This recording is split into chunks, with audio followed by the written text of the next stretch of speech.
And we're live, ladies and germs. Adok is on the way. He is on his bike on his way home. He is listening to us. He has a Bluetooth headset.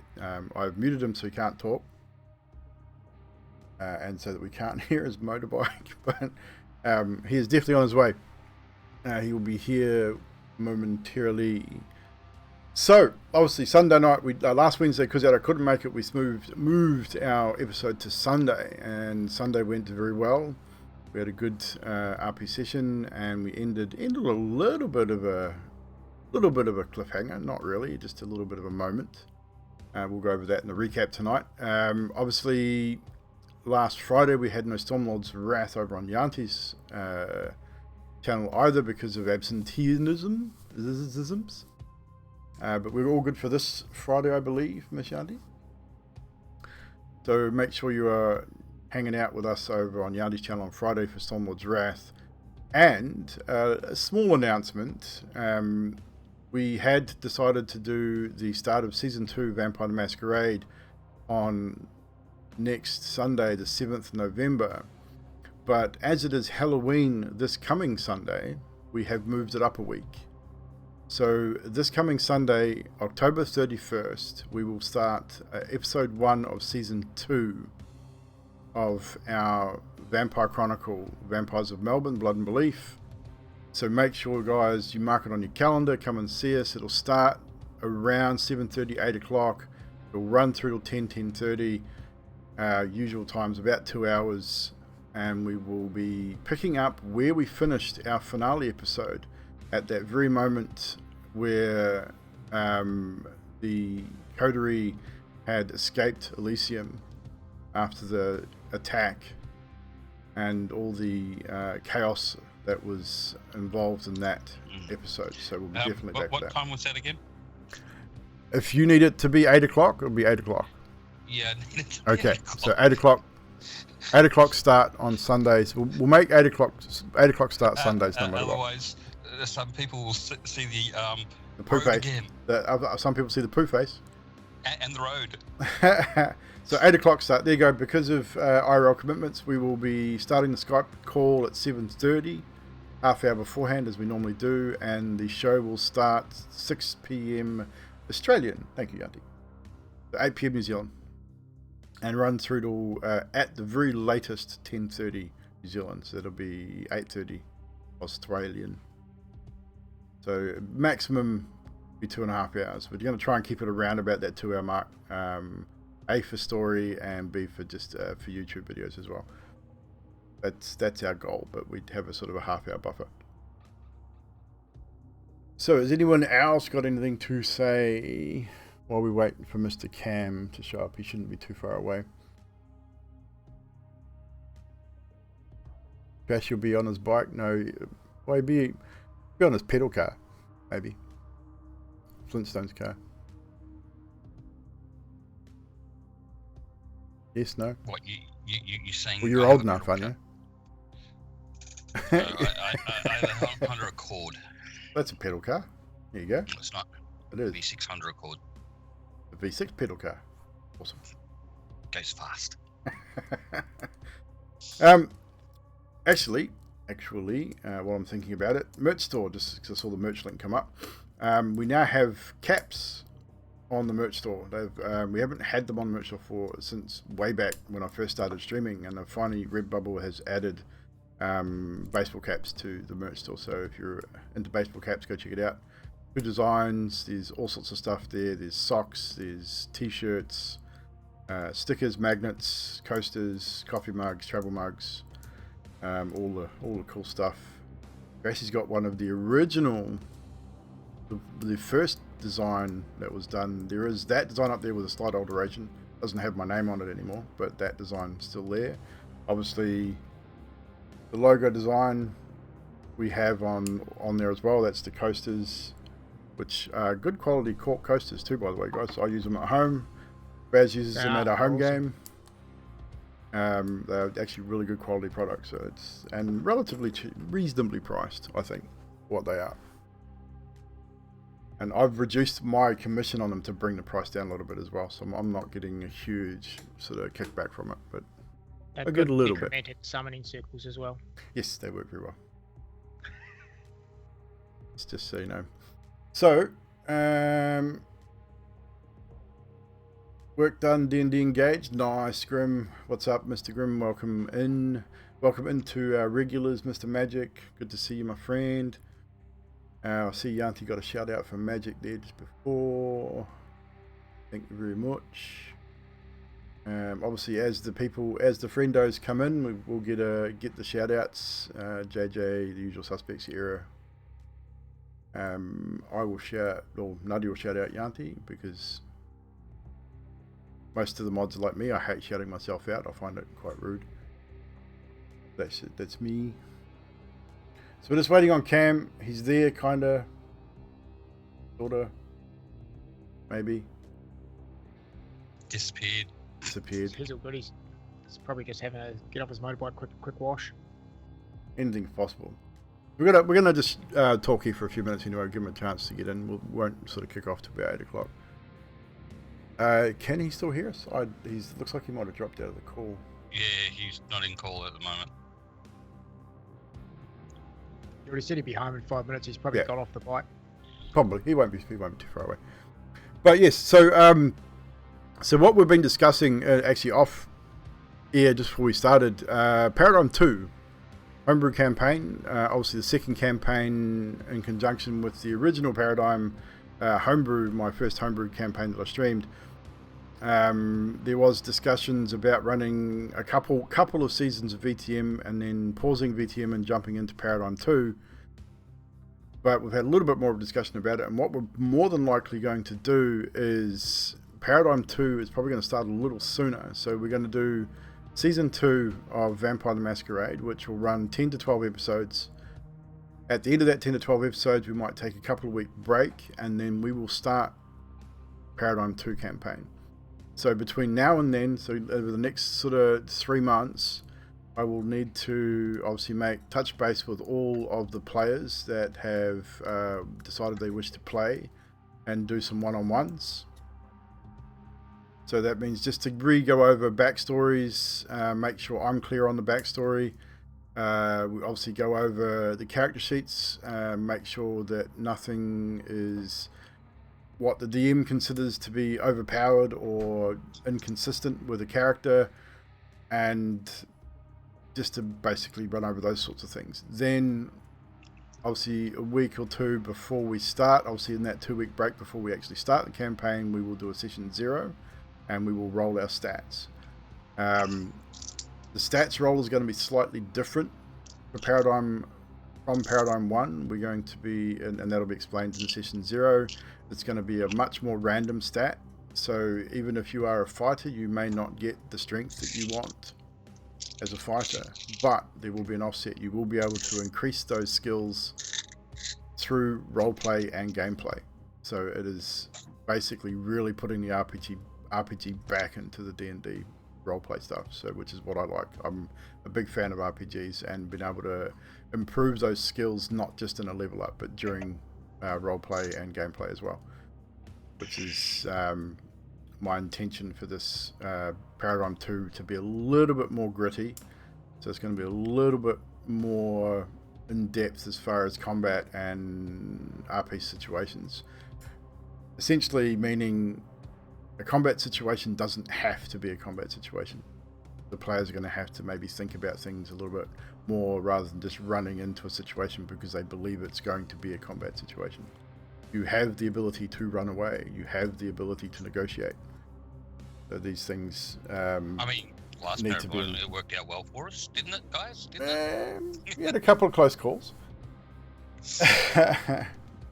But again, slightly different rule set. We're going to be using things slightly different here. Obviously, wild magic is a thing in Paradigm 2, and it's going to be a big thing in Paradigm 2. Wild magic, because of what's happened in the realms, wild magic is everywhere, and it will affect almost everybody at some point within the game. Mr. Chicken! He's back! That Bluetooth thing was weird, but welcome back. Speaking of chicken, I saw a game on Steam. Really? A detective game. Detective Chicken? Yeah, pretty much. Wow. Anyhow, I'll see if I can find it for you. no, I'm all good. I I was don't really want to know. I was prepared to play D&D whilst on the go. I was fully I was ready. You were ready. Yes, so Chicken, I don't know if you heard the plans for Paradigm 2.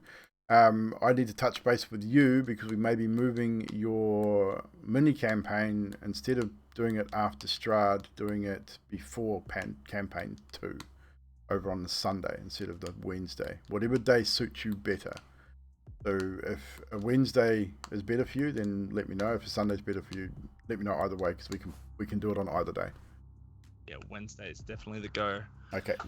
So we're going to probably push out, because we've had some issues with obviously IRL work stuff, Trashy for Sunday and Camp for Wednesdays. As of today, we will not be starting our D&D sessions on Wednesday or Sunday till 8 o'clock New Zealand time. So at 6 p.m. Australian, just to help you guys out a little bit. Sorry, Baz. It actually works out better for us anyway. I mean, for me, 8 till 10:30 gives us a 2.5 hour session, which I think is pretty good. It doesn't matter whether we focus on story or combat.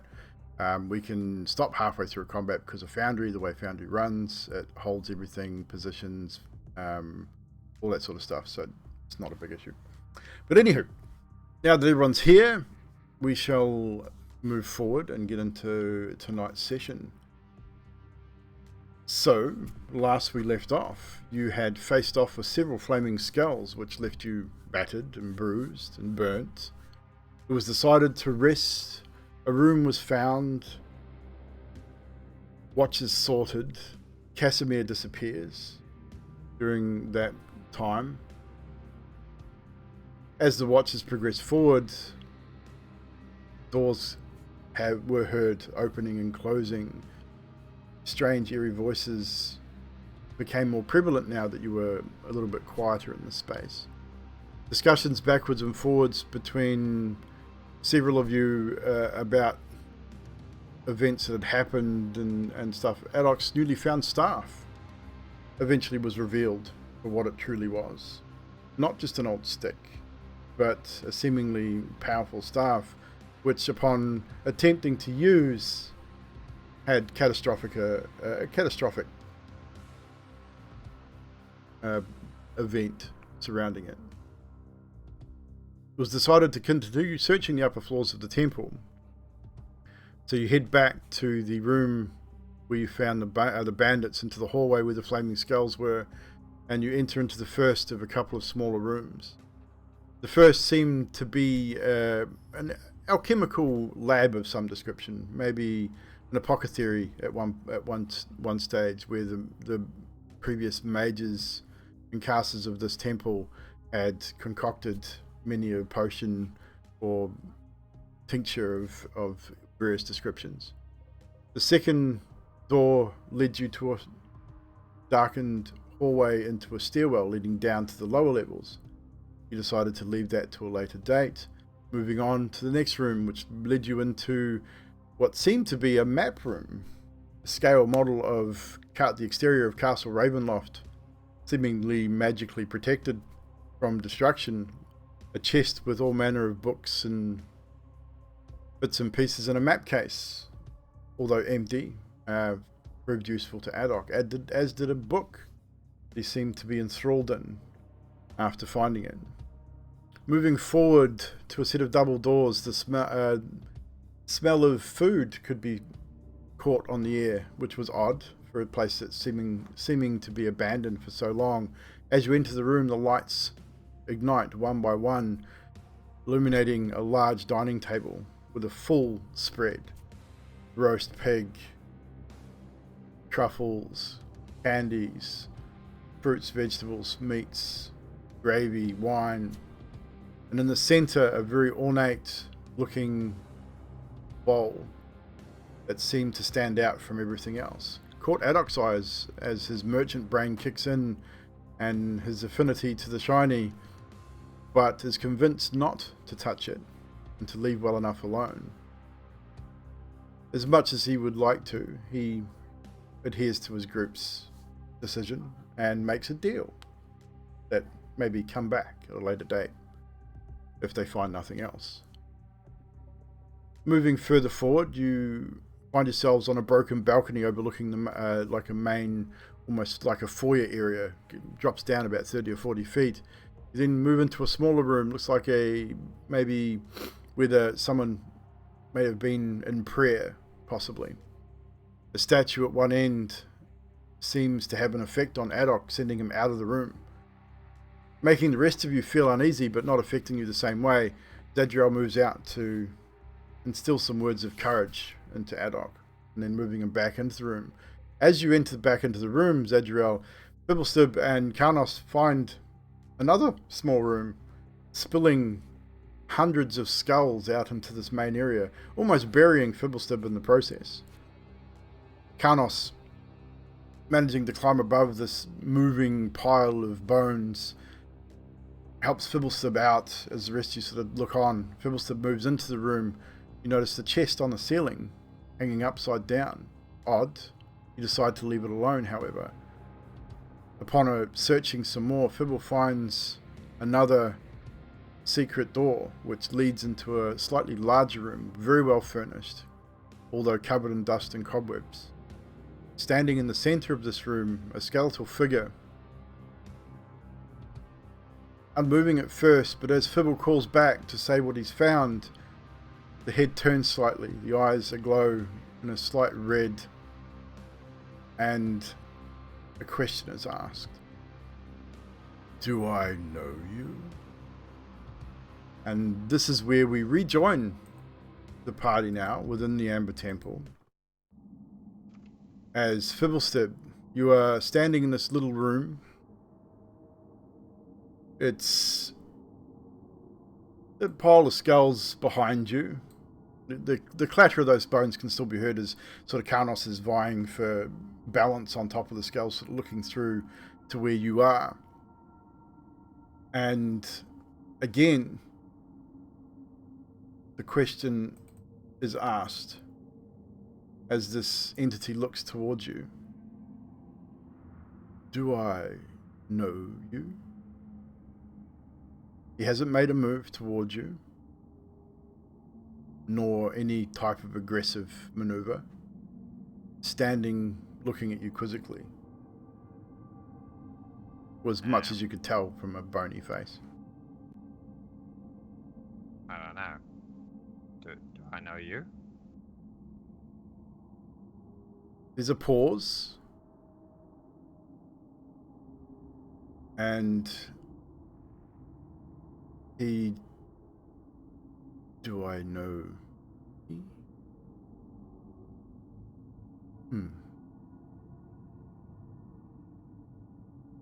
And sort of stands there, unmoving again. Are you okay?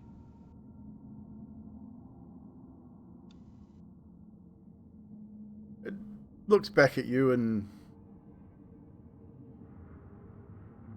this place is familiar. Unsure.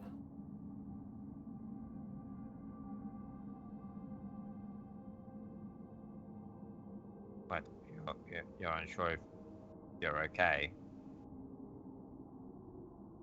But you're not looking Crashot. He doesn't seem to react to that. He just, again, he's not moving as like a normal person that was alive. Like some people that are alive will stand, they'll shift from foot to foot. He just seems to be standing relatively still in the center of the room. You can see old robes hanging from the skeletal figure. He's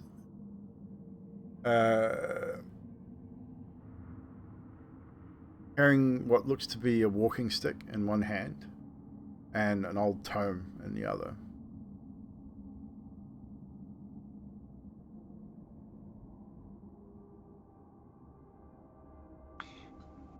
Do I have any idea what he is?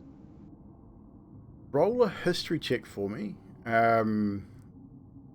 just you at this point, Fibble, as you're the only one really talking to him, unless you want to call back and call the others into this room to join you. No, just do it on my own. So 26. 26. You remember Casimir talking to you about the temple and the histories of the temple. And you remember him talking about a sorcerer or a wizard that resided here. You also remember him saying that the dark powers reside here as well, or have resided here, and that this particular mage had sought lichdom at some point. And the name Exathanta comes to your memory.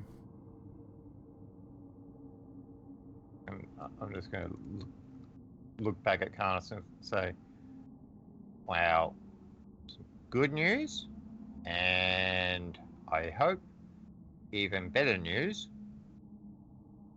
I think we may have found the sorcerer that went missing here. Carlos is sort of struggling through the skulls.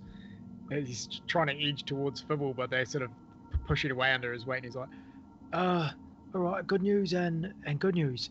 How do we get across these skulls?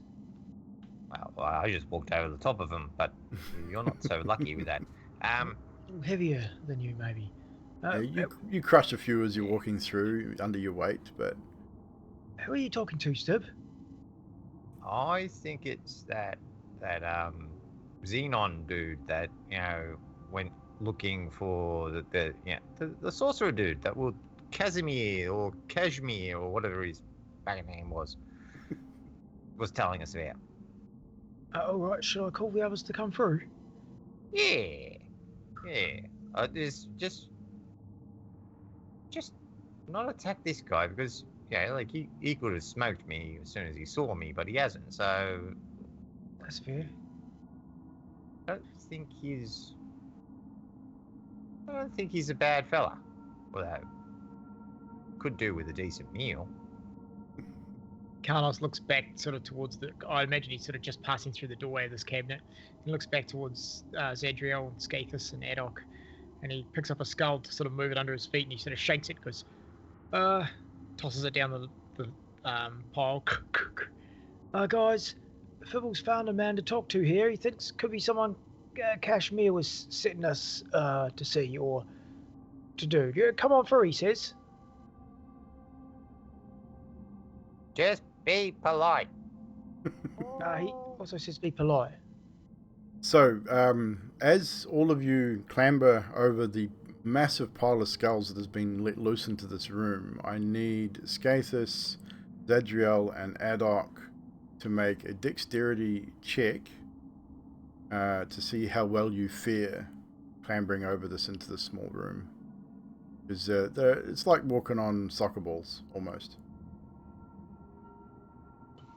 While they're doing that, Carlos takes a seat on the couch. That's not saving throws, just a check. Just a check, just a straight check. Yeah. What was yours, Skathis? 19. 19 for you, Zadriel. 14. 14, Adok. 6. 6. Adok, you struggle. Zadriel, you could help Adok if you wish. You can see he's struggling, trying to, he steps on a skull and it moves one way, and he steps on another one, it moves the other way, splitting his legs apart. And he sort of rocks forward. He tries to use his staff to steady himself, sticks it on another skull, and it ends up flat on his face. And just about disappears into these skulls, because it's probably 2 or 3 feet deep at one point. So yeah, he's struggling a little bit. I'll lift him by the collar and take him with me. I'm alright. I'm fine, I swear. So with that, move yourselves into the room. Place yourselves where you think you would be in this room. I'll describe the room to you again, just as of last week. So it's a 15-foot high room. Contains the trappings of royalty, ornate furniture, exquisite rugs and tapestries, decorative statuary. Everywhere are lit candelabras atop small tables, The beauty of the decor is undone by just the age, the cobwebs, the dust, and as I said, standing in the center is this skeletal figure in tatty robes, walking stick, and carrying an old tattered tome. It looks like it's about to fall apart. And as the rest of you sort of make your way into the room, he slowly looks around at all of you. And again,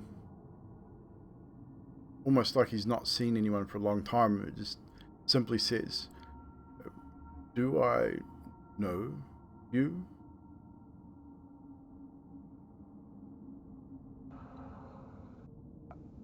No, but does anyone really know anybody? That's a very existential question. Oh, look at you Philadelphia. Is that a book of philosophy? It's a book of understanding. Understanding what? Who knows? But something. I'm yet to find out. Wow. Does it, help us with this current situation? Do we know who he is?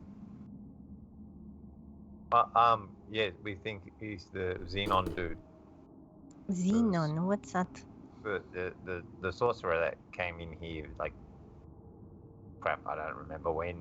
A while back ago. Not quite yesterday.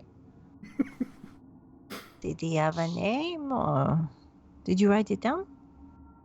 Well, it would be nice to write stuff down, but paper seems to be pretty limited in this place. Carlos would stand from the couch and give a slight bow to the skeletal-looking dude and say, "Excuse me, Mr. Skeletor, we do not know each other. I am Carlos Lurth, hero of everything, pretty much. This is Mr. Sturban," I point over at Fibble, and this is Scaphus, and this is Adok, and this is our leader, Zadriel, the Angel. And as you speak, he raises his staff above his head and starts to say, I'm not sure.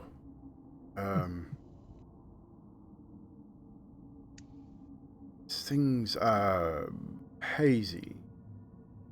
I have not seen anyone.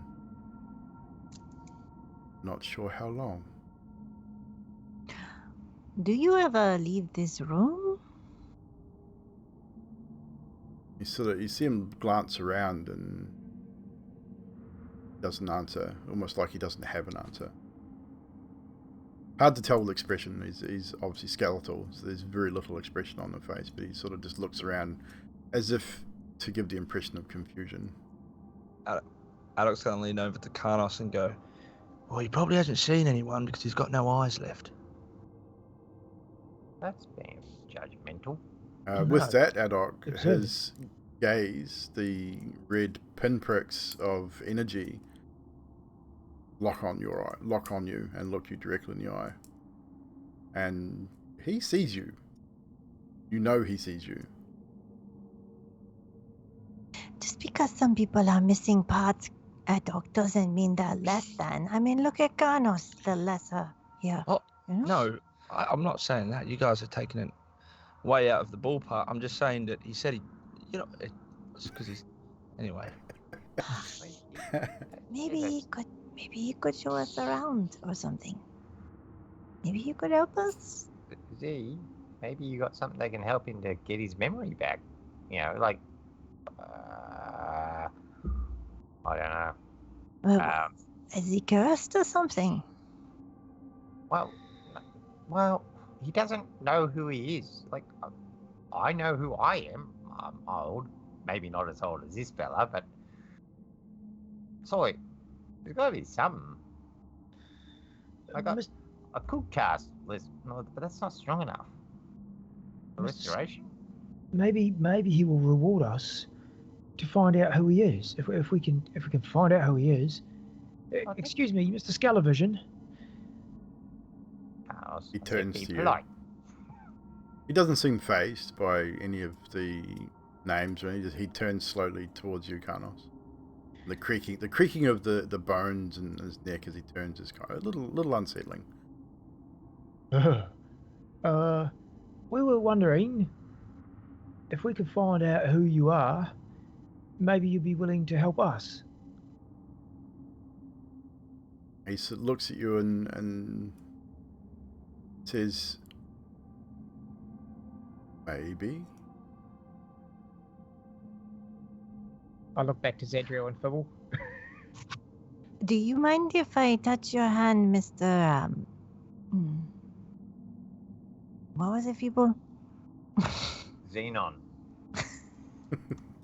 He just slowly the hand with the tome in it raises. The tome drops to the floor and almost disintegrates in nothing but dust and bits of old leather as he holds a hand out towards you. And it's like I say, it's creepy, like it's slow as he lifts his hand. It's crack, crunch, crack, crack as the bones obviously hasn't moved in a long time. I will touch him and I will try remove curse.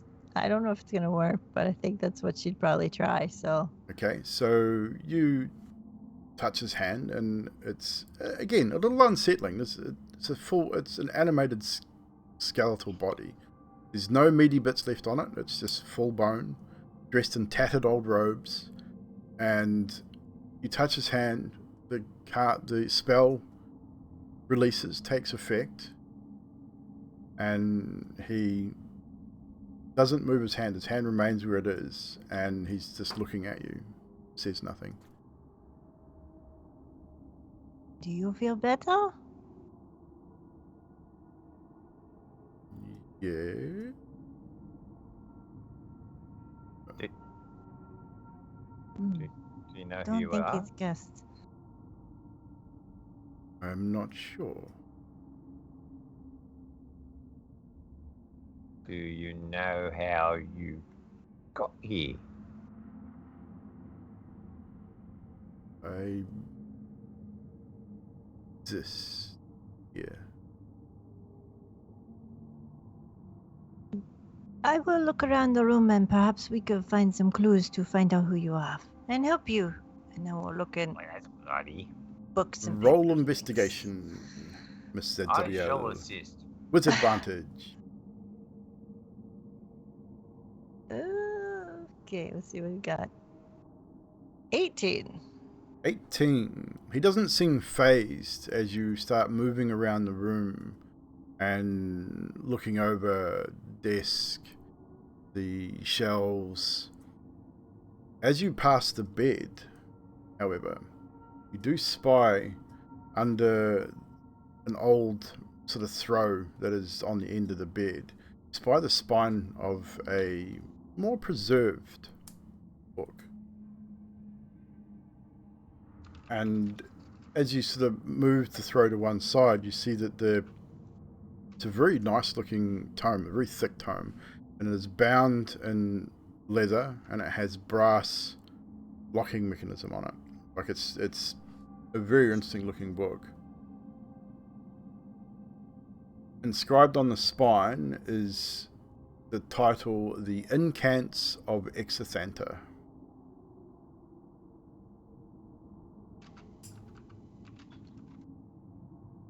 Adol's going to flip through the book. He's going to look at it, reading out a page, and he's going to look up the skeleton and go, You are unable Did to open the book. It is locked. It has a brass lock on it. A bronze lock on it, sorry. Or you're looking at your book. yeah, my book. Okay. And Adol's going to read out a little bit, and he's going to look up and go, did you, perchance, have a set of wings that are made out of wax, and did you fly too close to the sun and then burn and end up in a skeletal mess? He again, his gaze turns towards you, and his head cocks slightly to one side. Doesn't say anything. All right, read on. Okay.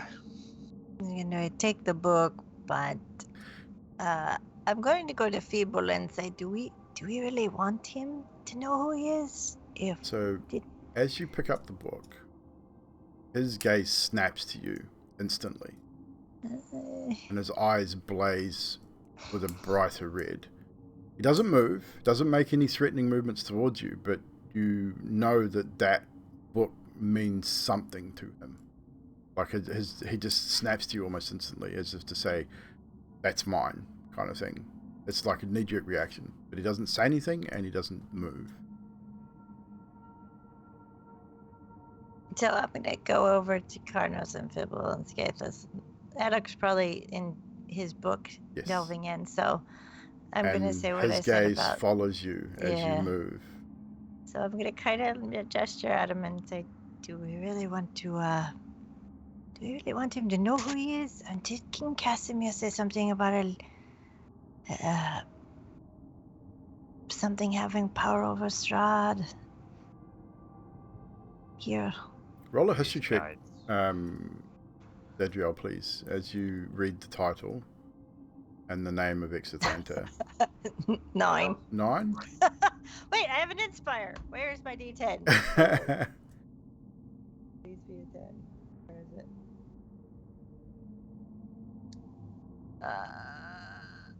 Oh, 19. 19. Nice. With a 19, the name Exithanta definitely holds weight with you. You remember Casimir talking about the head mage, the mage that basically ran this place, the one that first came here looking for power here and looking for lichdom. His name was Exithanta. Did he say anything about Strahd? Casimir? Casimir said stuff about Strahd, like he said that this is where Strahd came to seek Okay. his power, where Strahd learned what he knows about magic. Okay. But you don't recall him saying there was no real correlation between Exithanta and Strahd in that respect. I will relay what I remembered all of a sudden to the 3 and ask what is your opinion before I take a guess that this is his. I'm not going to even take a guess. It's probably his. The way he reacted, I think he knows that's his. But Power. what we were told is he used to run this place, didn't he? Like, Did he just say power? Pretty Yeah. sure he did. Did you just Is say he that- has? Knowledge. Oh, he's asking for what Adok's got, the stick. No, it's not. No. I think he wants the book. You I think he wants the see book and stick. knowledge. yes. Oh, yes, we do. Yeah. Knowledge is the best power, Adok. And power. Yeah. We are looking for something to resurrect someone here. And he stares at you blankly once again. I don't know. What do you think? Should I tell him? Should I try this Okay. name out on the book, or is it a bad idea?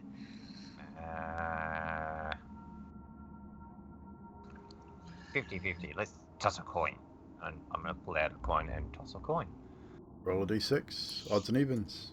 Odds heads, evens tails. Whilst this is happening, Someone make a call.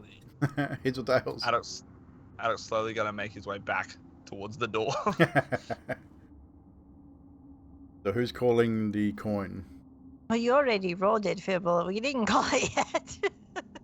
What I was actually going with, odds we don't tell him, evens we do. I will say. Well, all the coins that you've found in this land have heads on them. They have a head side on them. They have a picture of Strahd on the coin. Yeah. Asses. Yeah. In other words, their head is we tell him.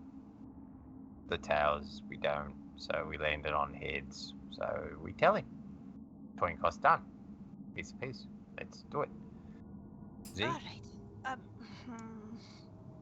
I'm gonna get my shield loose ready, but I'm gonna say, perhaps this is yours. Are you Exithanta? His gaze moves directly to you again. Like before, it was sort of looking at all of you. It moves directly to you as you speak the word, and he simply says that name familiar. Oh, Zadriel. Hmm. Maybe it's like Betelgeuse. You have to do it 3 times. Who's Betelgeuse? It was a horror story from when there was little kids in Waterdeep that used to tell each other and Fandolin. It was like a horror story. You say the guy's name 3 times, he appears, makes your life a misery, you dance to some banana song, and then it's over. But maybe the power's in the name. So, say it 3 times. What's his name? Exponential. I hate you, Beth. I get that a lot. That's the Extra second thunder, time. extra thunder, extra thunder. No reaction. Oh, Yeah. is this? I'm just gonna hand him the book. I'm gonna Adol hand him called the- me Baz last week too. That was weird. So Yeah, that should you're going to It is hand the book. Asimov.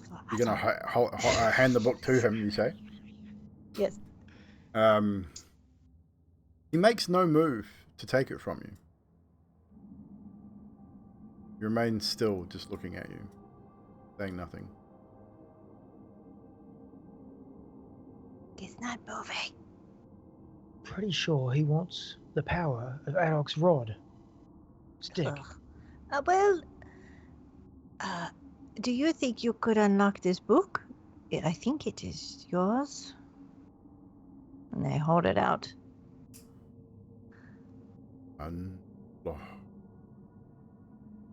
Knowledge. Knowledge. Power. Maybe there's something else in the room. Who's got good people? You could ask him unlock what power? What? Escathus, you could. Well brought up, Cathers. Maybe you should ask the gentleman instead of saying it amongst ourselves. Yeah. What Yes, power? Cathers. What power do you offer?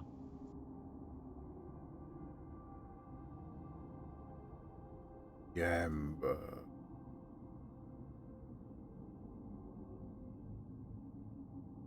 Tempo.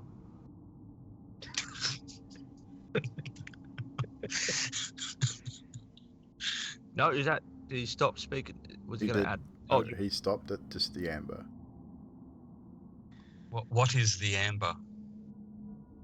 Looks at you and says nothing. Unmoving again. The temple. I'll take it. Huh? Yeah, I'll take it. Scapus. You'll Unless you take want- what? Taking the whole yeah. temple? I mean, it's got power, knowledge. Yeah, I'll take it. Maybe there's an amber key to open the book. Should we Or continue maybe to look for something? What knowledge do you offer?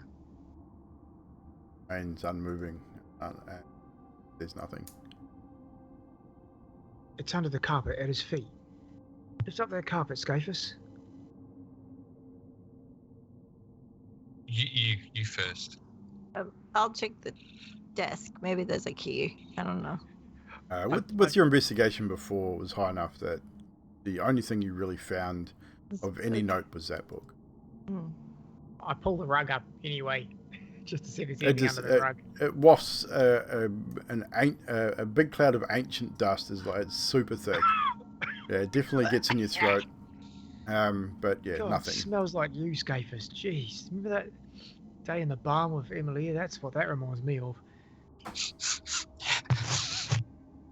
Okay. Skathers, you haven't bathed, and you guys haven't really bathed in a number of days. You're probably all smelling a little ripe by about now. Especially you, Scapus. Especially you. That reeks, mate. Like when a cow does a big shit, and it all splatters on your face. People let that happen. Is that when the cow go boom? no, it was after. Maybe he could tell us more about the temple if there's something we should be worried about, or directions or something. Right, he lives here. I think we need to fix him before he can fix us. Well, I help. mean, I did my curse. I don't know of anything else to do. Have you tried to take the book out of the room? I think that might irritate him. Just no. Can I, without touching the book to you, I just want to lean over and have a look at the front of it, like the lock. What does the lock look like? The bronze. It's a very ornate looking lock, but there's no keyhole on the lock. It's like, you know how you get those book locks that sort of the front of it folds down and then loops through a couple of eyes. Then there's almost like a bronze slide bar type padlock, but there's no key. There's nowhere to put a key. Right. It's quite a long, sort of thin type padlock deal. But it's there's no. It doesn't look like there's anywhere to put a key. It's unusual. You would assume. I mean, all of you would probably assume, looking at this, that the only way to open this would be through magical means. Do you guys have magic? No, I don't want to become famous. I'm already famous. Unlocking Fuck stuff? off. I think it's Mr. Adoc's stick. What? Just touch the book with your stick, mate. Not that. The staff thing. All right. You could get over knowledge and power. Yeah, I'm touching it. He's going to reach out and touch it with his staff. You just reach out and touch the book with your staff. Nothing happens. Oh well, that's that's that mystery. Our dog is going to walk up next to Mr. Skeletor, and he is going to just do an incantation for guidance. And then as he does it, he's just going to do the incantation. He's not going to actually activate it. And then he's going to look at the Mr. Skeletor and he's going to say, "Do you know magic?" And he looks down at you. His head moves slowly, and again that scraping of bone on bone, the creaking of the spine as he turns. And once again, just knowledge.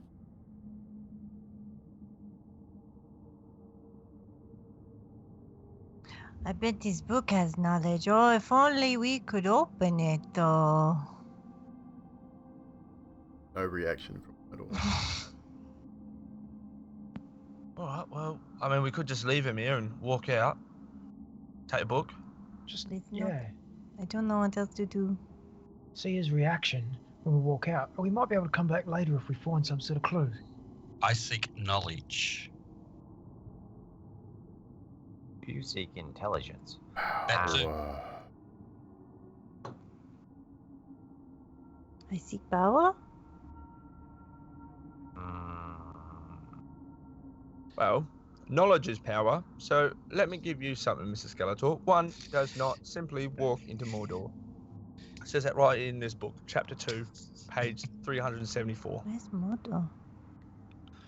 It's a continent, often to the west somewhere. Huh. Sounds like it's got a lot of doors. But no, I don't think we should take the book because it's like obviously his.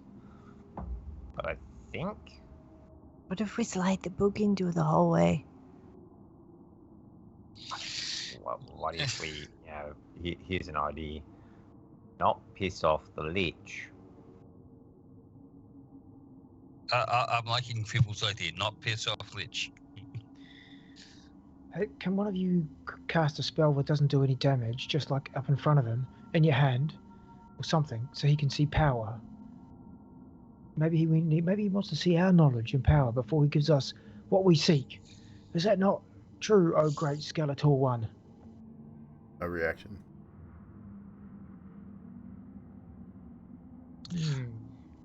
I seek knowledge of power. No reaction. Are you just, saying random words to see if, Yes, yes, I am.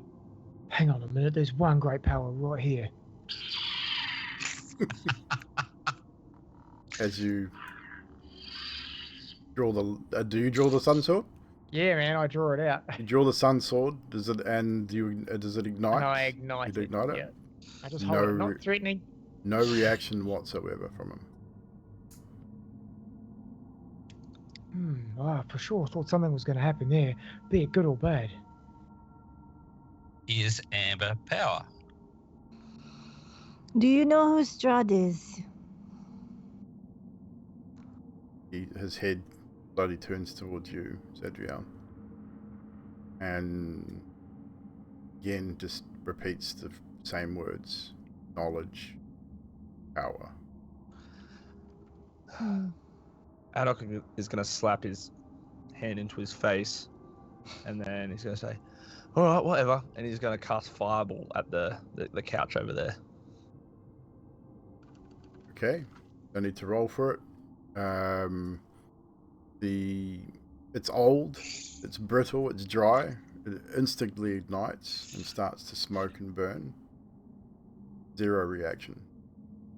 Entity.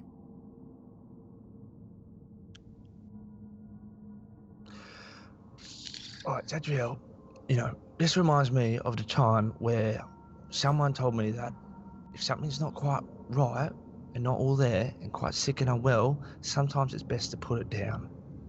I'm talking about this one. So maybe you just, squish it. Do you know how powerful a lich is? No. Yeah, clearly. Okay, maybe we come back With knowledge. when power. Yes. Okay, Adolf, you know how scary Strahd is? Yeah. This guy's worse. Yeah. What? Yes. I mean, look at it. More power. Yeah, but Scary.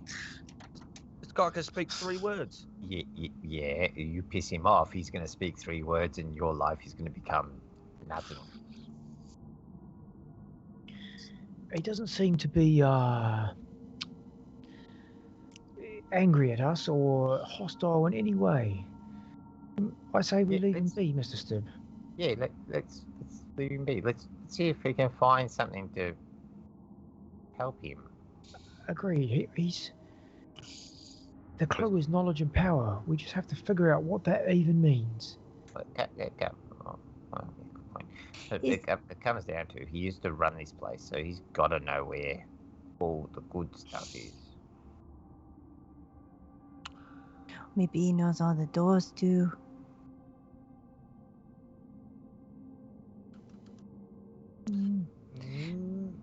Well, okay, where do we go? We go back out? What do we do? Yeah, let's come back. So you've decided to leave. Before you leave, what are you doing with the book? Taking it with you, or are you leaving it behind?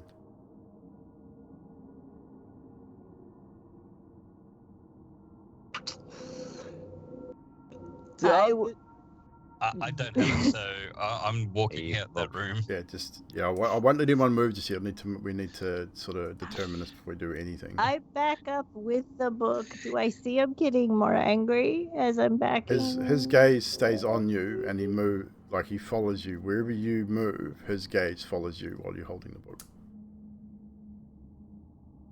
Maybe he could just follow us. He doesn't move; just his gaze follows you. He stays stationary, but his look. What if I hit this corner here? As you get right by the door there, it closes, and you distinctly hear a locking sound as you move towards the door, and his gaze is fixated on you, and his eyes, as you can see now, before they were just small pinpricks of reddened energy. They're now much larger. Oh, Jesus. All right, I'll put Skype has had a thing. Uh-oh. I think everyone's All right, still I'll put it over on this table over here then. I'll just sigh and put it on the table. Again, he follows you and watches you as you place it down. He doesn't say anything. Once, twice again, he repeats the phrase, just the words knowledge and then power. And I'll get everyone in the room to roll a intelligence check for me. Just a straight intelligence check. As Mr. DM, I would like to do something as well. If Yes. That's okay. As Zadriel puts the book down, can Adok grab it and then say knowledge power? You can do so. Nothing happens. So, intelligence checks all round. Karnos, 17. 17. Skathis, 9. Zadriel, 4. Siddiq, Hilsteb, 1. Oh shit. Adok, No, that So- was one moment. I Oh, just one burned an inspo. Okay. 21. 21. Okay. Adok, 13. 13. So, funny enough, Hilsteb and Karnos, you remember when you first came in this room, you were talking, when Fibble first said something to Zadriel about potentially restoring his memory. You heard Fibble mention a restoration spell. You know that Casimir was able to restore all of you guys with such a spell, restoring you from your dark gifts. Fibble, you also, this comes to your mind too. It's like, well, a restoration would help. Not entirely sure whether a lesser restoration would help, but a restoration spell could be used to restore one's memories. I lean over to Mr. Sturb and I'm like, you know, you were mentioning about that resto spell thing you have. Yeah. Give me a second and then maybe try it out. And Carlos pulls a book from his bag. It was a book he picked up way back when he picked up his book of exotic recipes. It was a book about nobility, and I shoved a few extra pages in it to make it a similar weight to the book of exotic recipes. I roll over to the skeletal dude and I place the book in his hand. And I say, there's a lot of knowledge right there. And then I look back at them and go, righto now.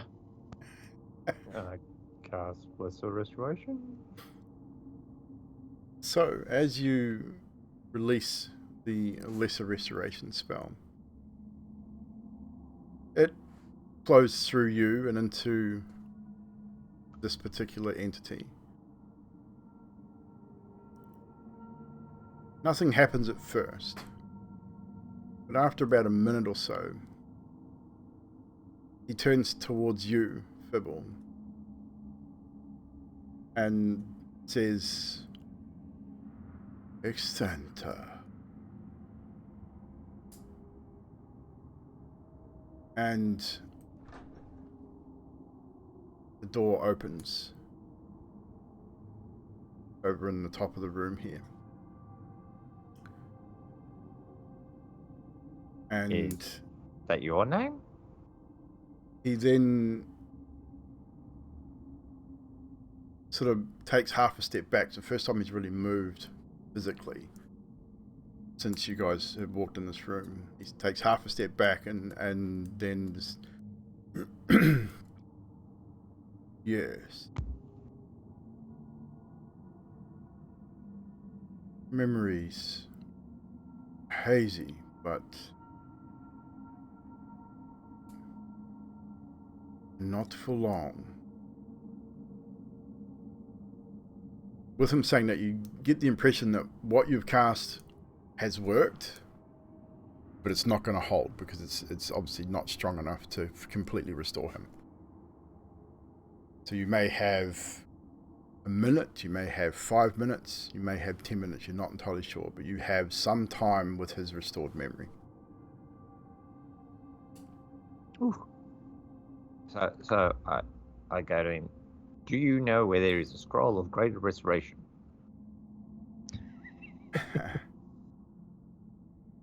Not in the temple. No.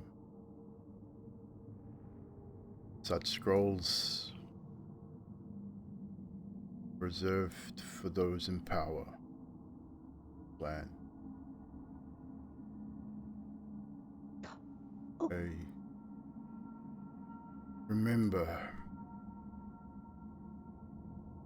You are here seeking knowledge, power, resurrection.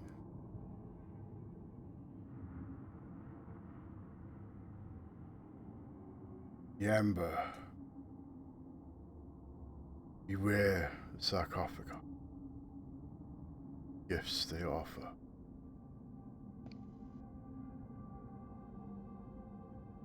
Not have long. This place.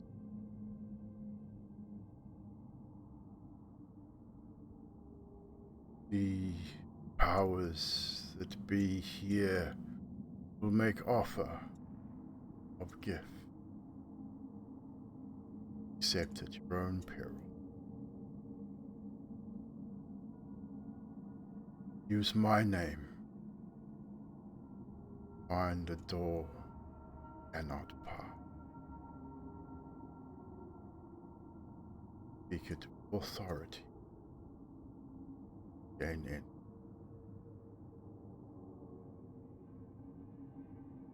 Just because my memory is pretty bad. How do you say it again? Extend. Exantha. Okay, yes. Exantha. Cool name.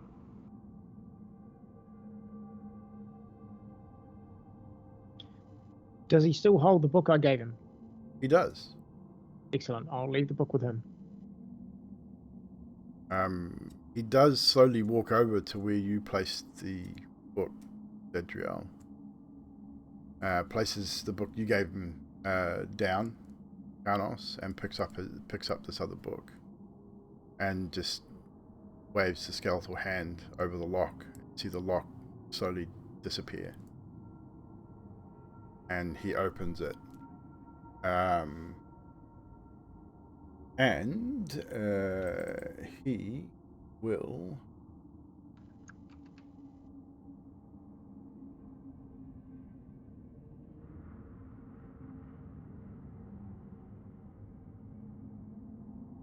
glances over it. Mine power.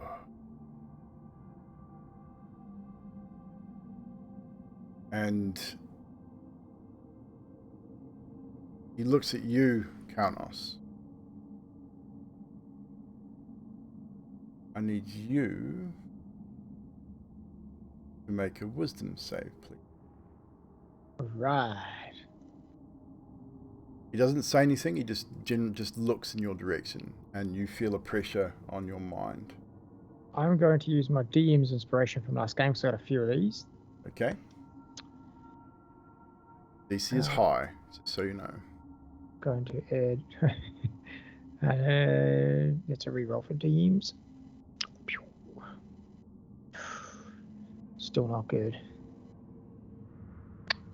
What's the inspiration was given in chat, is that Inspiration's a D10. D10.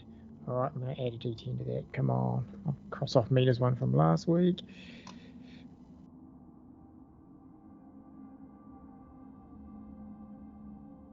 Oh, fuck it. 12. 12. That is a failure. I'm not wasted anymore. You feel the same pressure you felt the night that Strahd hid into your mind. This time it's not Strahd. You can tell the difference. It's not Strahd looking. You feel this entity pressing onto initially your surface thoughts. Because you failed by more than 5, he's going to push a lot deeper.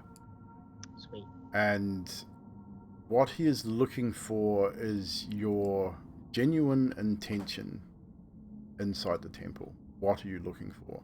Are you looking for power for yourself? Are you looking for power to help others? Are you looking essentially exactly what are your intentions with the Amber Temple? It'd be pretty easy for him to read Carnos, because Carnos' intentions pretty much always the same. He wants to find something to free, power-wise, to free the people of Barovia completely, because he wants to be seen as a hero. That's why he wants power. That's the all-consuming thought for For Carlos, more or being less. for being in this temple. Yep, Yep, absolutely. That's his reason for being there. Problem. He turns and focuses on Skathis. Same from you, Skathis. Wisdom save from you as well, please. Nat 20, 21. That is still a failure. Wow. Told you the DC was high.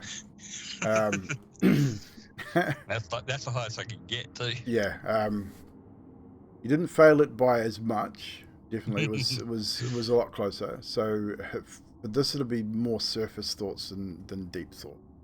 So more or less the same thing. You get the probing question like, why are you here? What are you looking for? So just the surface thoughts for Skathis, just your initial, what Skathis you think his initial thought would be being in this place, what you're here for. Nothing too in depth, just a real base thought. Searching for something to get out. That's perfectly fine.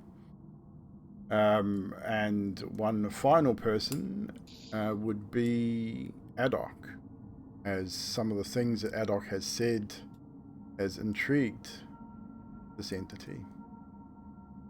So Adok, wisdom save from you, please.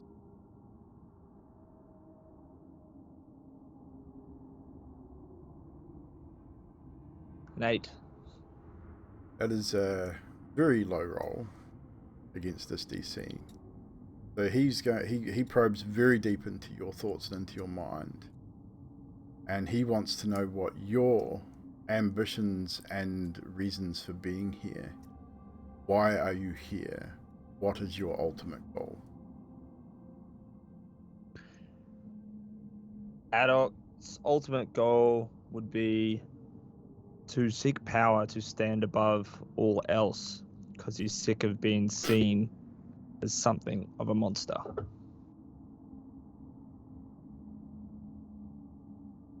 And one final thing, because you failed so miserably. He pushes to see whether you would do anything to gain that power. Like, absolutely any. Is there a line that Adok would draw? Or is there not? Not if it was worth the amount of power he was receiving.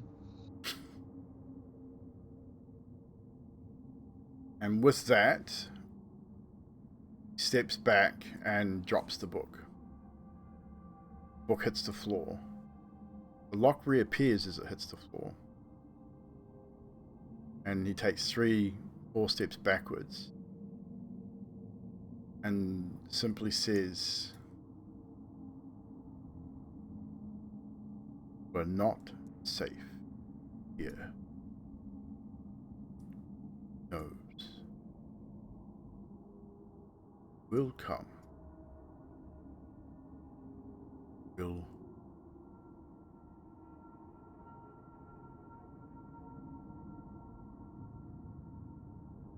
You're not sure who he's referring to, you can assume. But that's all he said.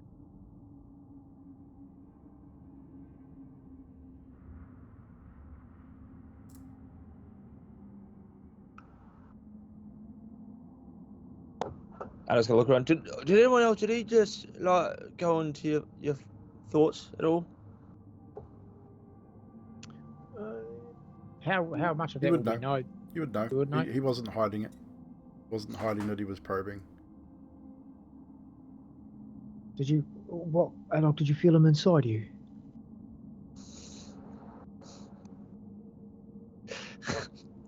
Yes, I did. It's in my mind a little bit too. But I have nothing to hide. And mine. I didn't like it.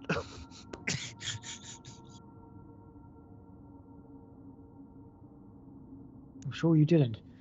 Well, thank you, Xanathar.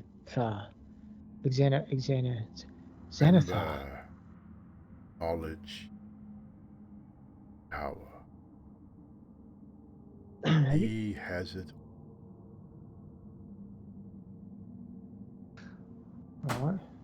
Can I have your book then? You teach me how to get it undone. His gaze shoots to you very quickly at the mention of taking his book, and you get the distinct feeling that if you tried to take that book, he would kill you. Okay.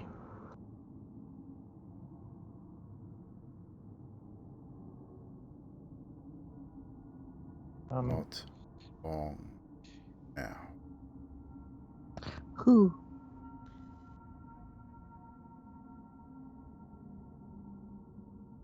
Who is coming? Who's not long?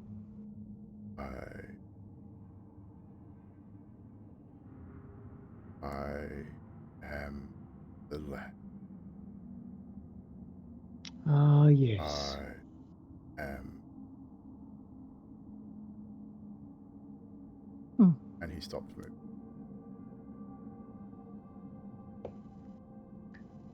Sorry, Mr. Stubb. Next room? Yeah, I'm just wondering what that room was that opened up when. It's still open. It hasn't That's closed. what I was thinking. Yeah, go. Sticky beak. It's on this floor. Let's do some mapping. So, as you move into this room, it's a dusty room, and rising from the floor is a scaly arm with a claw catching a small box made of bone.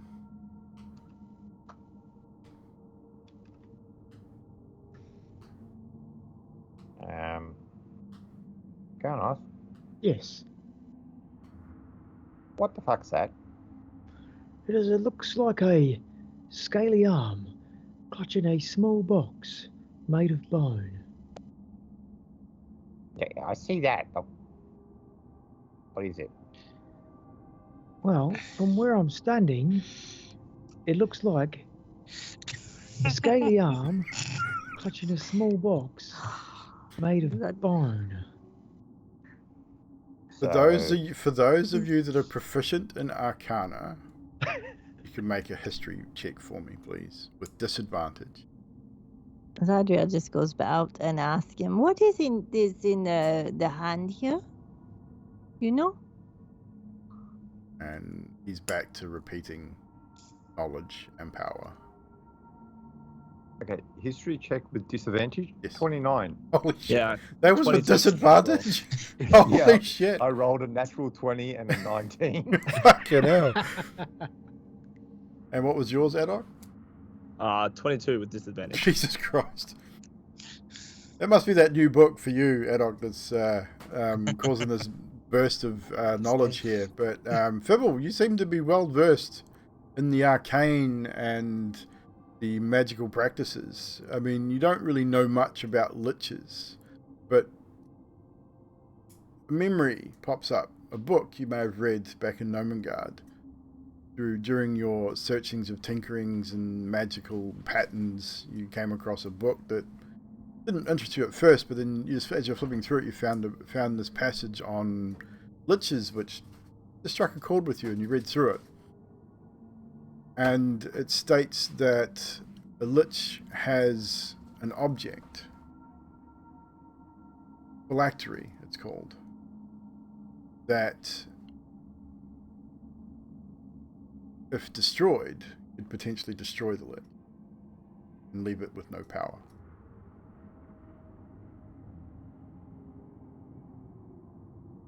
And Adok, you would have read much the same. Probably to not the same degree. But you have heard of such vessels which some undead entities use to gain power. And the only way to truly destroy them is to destroy this particular item.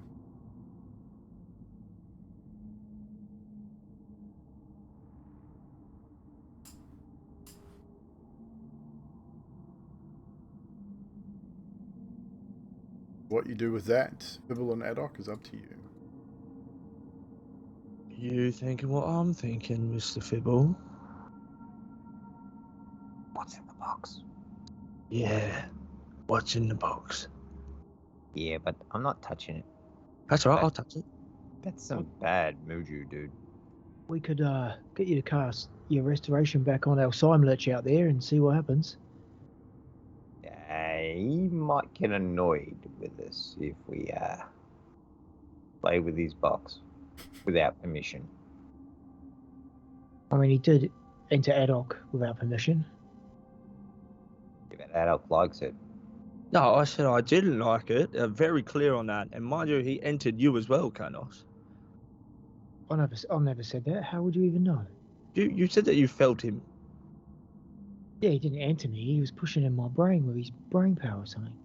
Yeah, it's the same. That's what I meant. Oh, right. Oh, I'm sorry. I thought when you... Oh, no, my bad. Is he helping Strahd or not? No. Then leave him. You definitely don't get the impression that he is for or against Strahd. Was he the one that helped make Strahd originally, though? Is this where we're going with this? No, he was the caretaker of this place. I think it's the power in his own the sarcophagi things, wherever they are. However, if someone is coming and we will all die, we have a time frame now. So Yeah. we can't dilly-dally around. Dilly-dally, I haven't heard that in years. I heard it a couple of minutes ago. Let's get undilly-dallying. Let's go. Okay, spitbot. So, with that, do you prepare to leave the room? Yes, Yeah, I say, Arnos, what are you leaving, or are you going to do something with the box? No, I am leaving with the crew. No interest in... Okay, is the Scary spell book being left behind? Just so I'm clear. I'm not taking it. I'm not taking I'm it. not taking it. Adok, are you attempting to take the spell book, or are you going to leave it as you leave the room?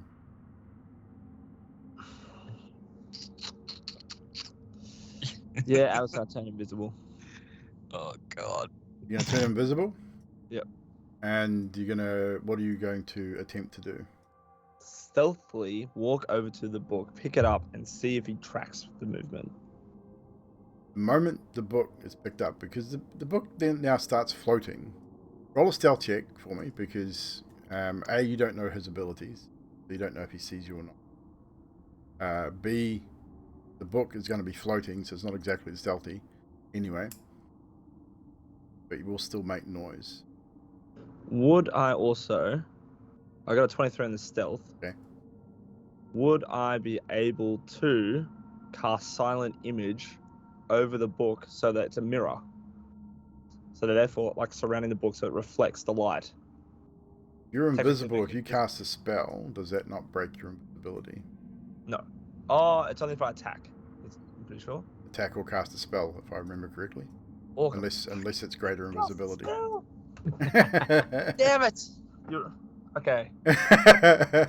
Just... Greater invisibility, you would have been fine, but regular invisibility, no, I'm sorry. If you were to cast a spell, you would lose your invisibility. Damn it. Okay. Fair cop. Fair cop. So, you're picking up the book with invisibility? Uh-huh. Because I said it, I'm still going to attempt to cast Silent Image anyway, just because I'm an Okay, idiot. so you go to cast Silent Image, and which drops your invisibility, and as you're standing there with his book in hand, his gaze snaps to you instantly. The moment you pick the book up, in fact, his gaze snapped to that direction. His eyes are now blazing red. What do you do? I'll give you one chance to avoid something very nasty here as a reaction. Oh, what's that? He's going to point over there, like behind him. Gaze does not move from you. It is fixed on you and the book. Yes, that worked on. And puts it down.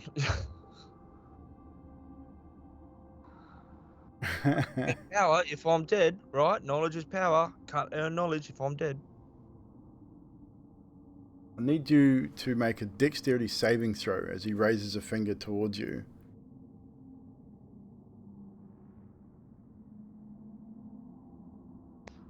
18. That would be a failure.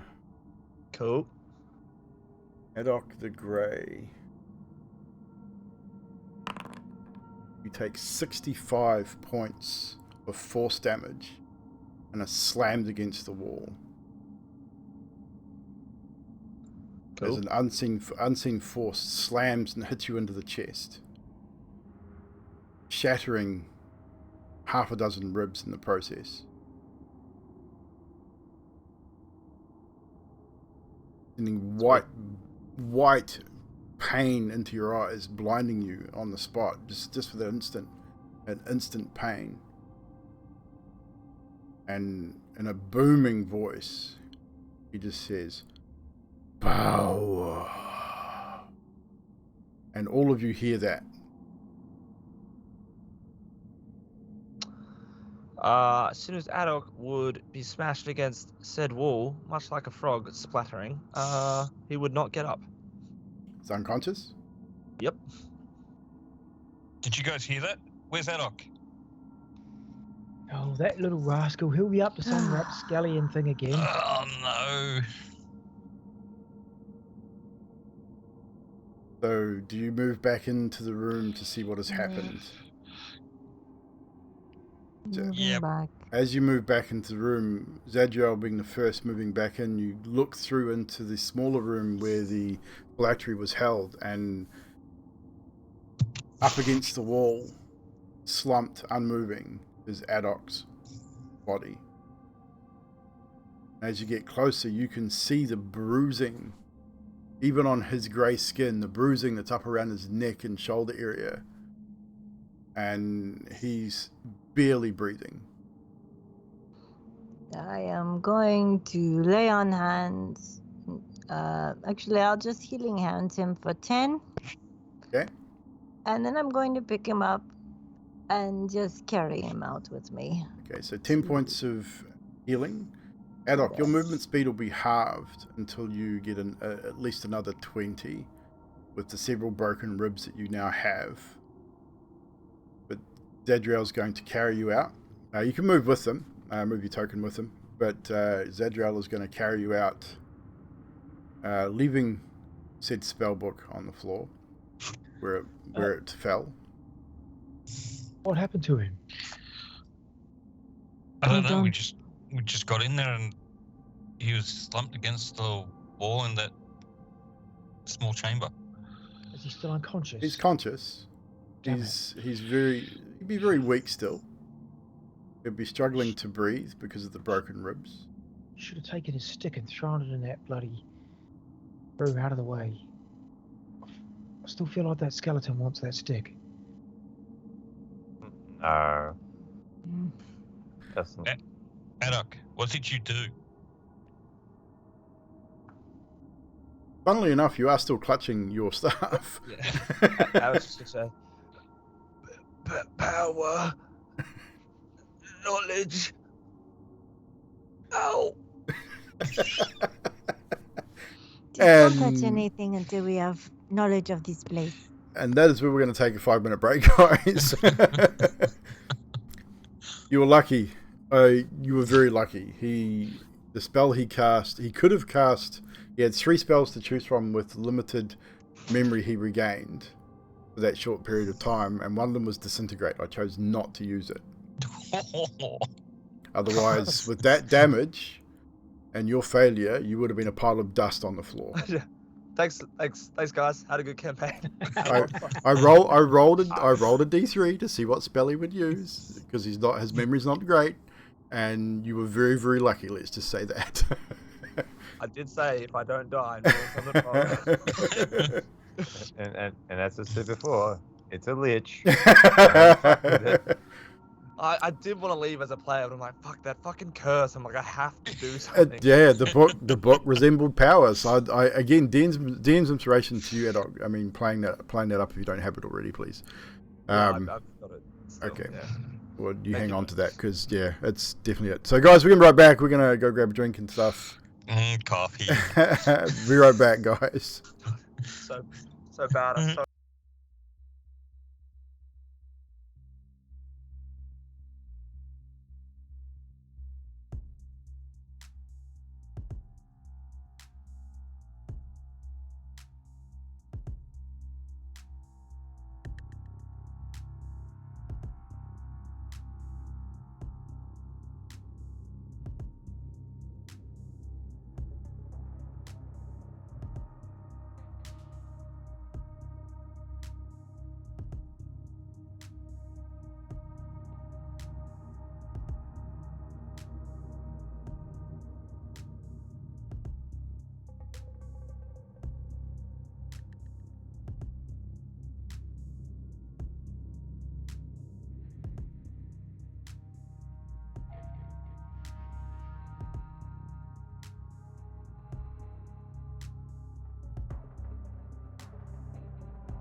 like how Zadriel's background always changes. But Zadriel sits back and disappears, and then sits forward, and it's like, boom, I'm here.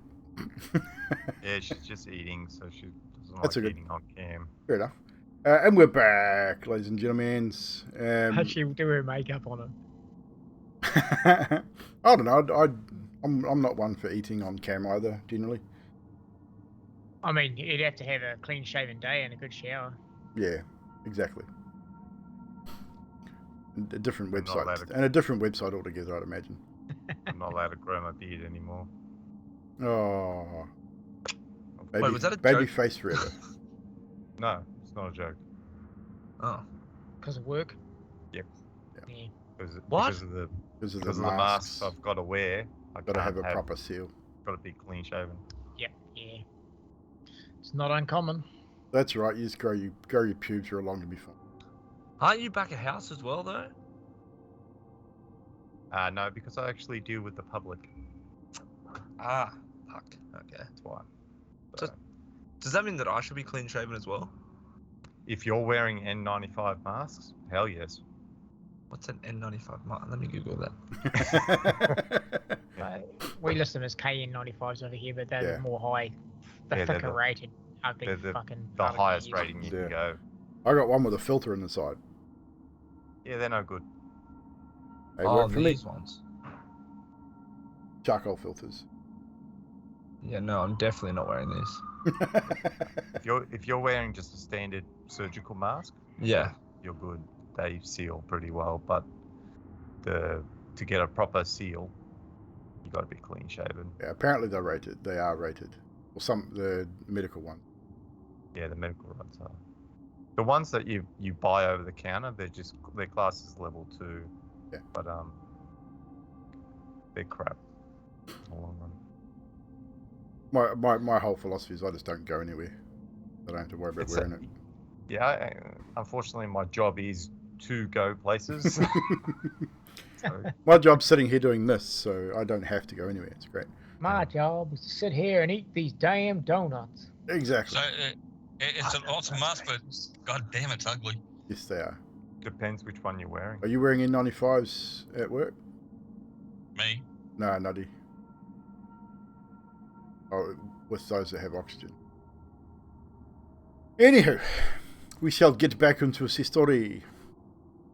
So, you carry Adok out into this small room. Because Zadriel's carrying you, the fear of the statue doesn't affect you. Still makes you uneasy, but you're not afraid of it. I'd say that would have worn off by now. It only lasted for a minute. But you're now back into this room. And Karnos, you open a door into a blank room. Sure do. I go, all right, Fibble, map it. She's blank. And you see an arrow slot. Obviously, you see the arrow slot there, which has you, again, overlooking the large central chamber.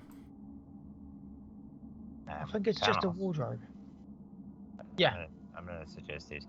Every room you walk into, with the authority, you say, Exander's name. Exantha. Okay, yeah, that too. But say his name because last time he said it, a door that we didn't even know existed opened up. All right, hold on. I'll walk out. Walk back in. I'll go, Exanta.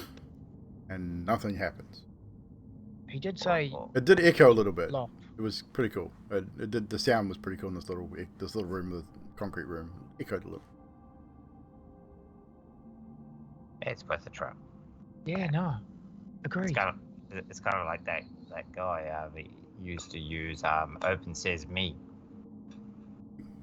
Why Oh, would there yeah. be a room with nothing in it? Like it's literally Is there's. Guard station? It looks I'm like guessing? it possibly, yeah, because you got the arrow slit there. You could possibly say, would it be safe to assume? And Karnos probably would assume this with a little bit of military background, maybe. Tower defense.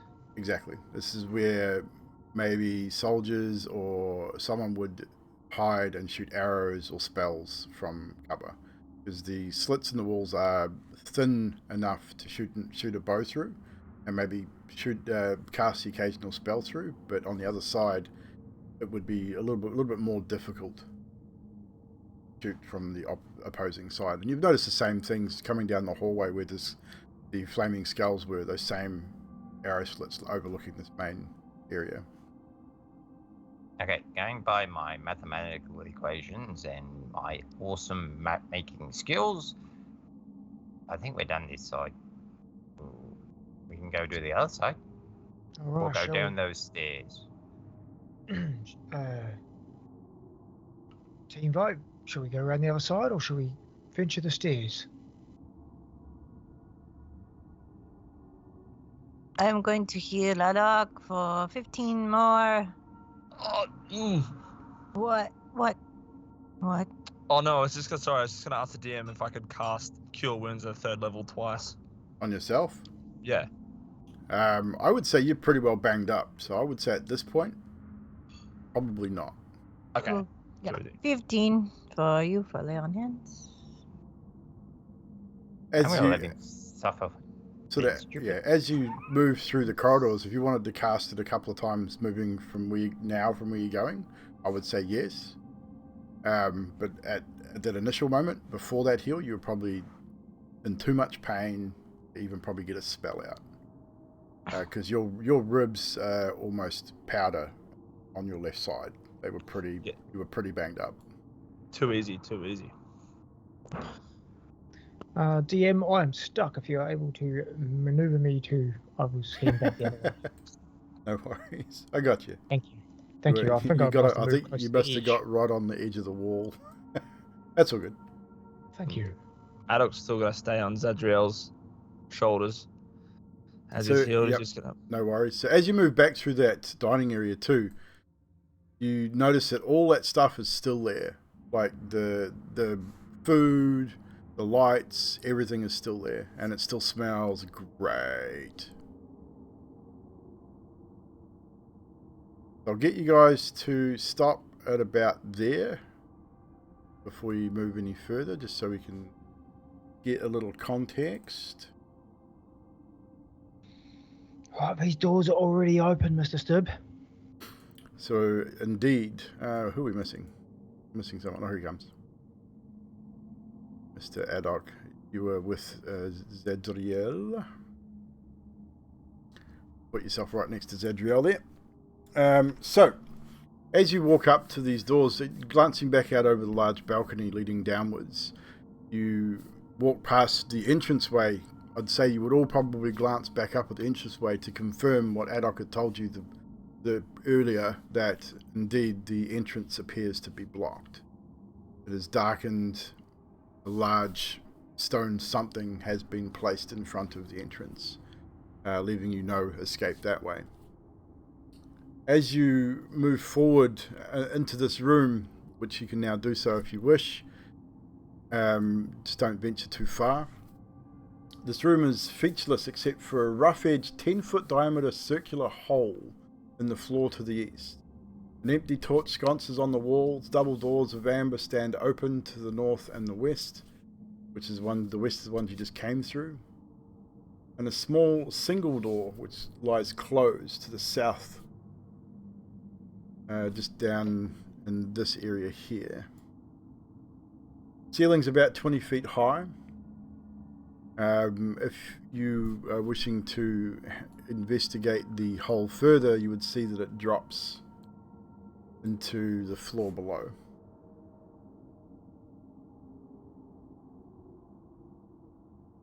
A well of some kind?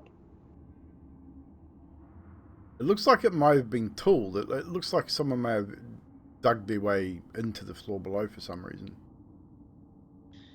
That's an odd hole, Mr. Stubb, that you've seen there. Strange place to put a hole.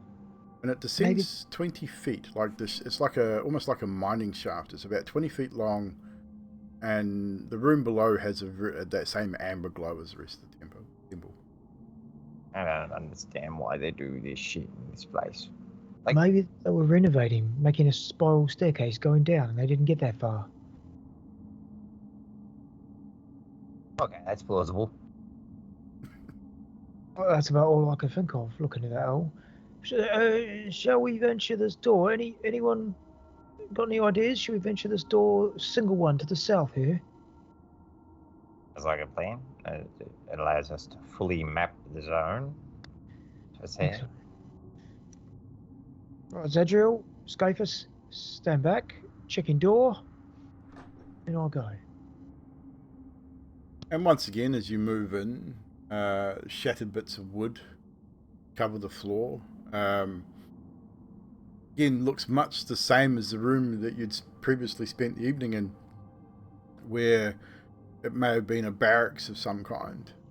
You can see the remnants of what would have been bunk beds amongst the debris here, but otherwise it's empty.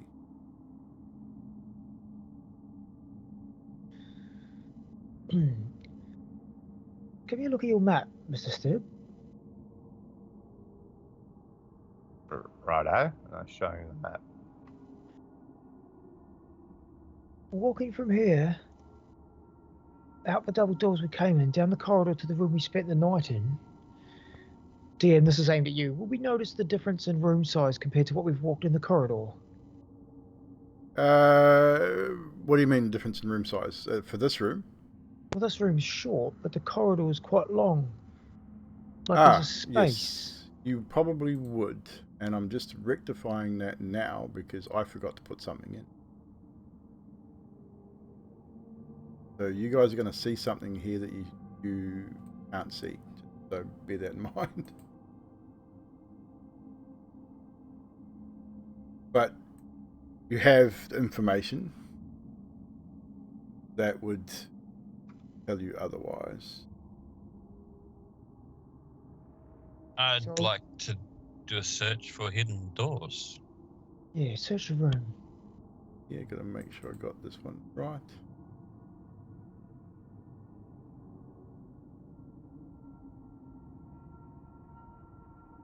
Roll investigation in this room. And the DC's relatively low. You know what you're looking for. Nat 20, Natural 21. 20, natural 20. So you guys you found a few of these rooms now, and indeed you do. Scathus, you find another doorway. The stone scrapes along as you open it, and you find yourself in another room. Can you get through there? Yep, there you go. So what you find in here is the two arrow slits overlooking the main stairwell leading into the place. Carved into the west wall of this 10-foot high and 20-foot square room. Slumped in the northwest corner is a skeleton, which you can plainly see on the map there. He's wearing blue robes, wizard's robes, and clutching a wand to his chest.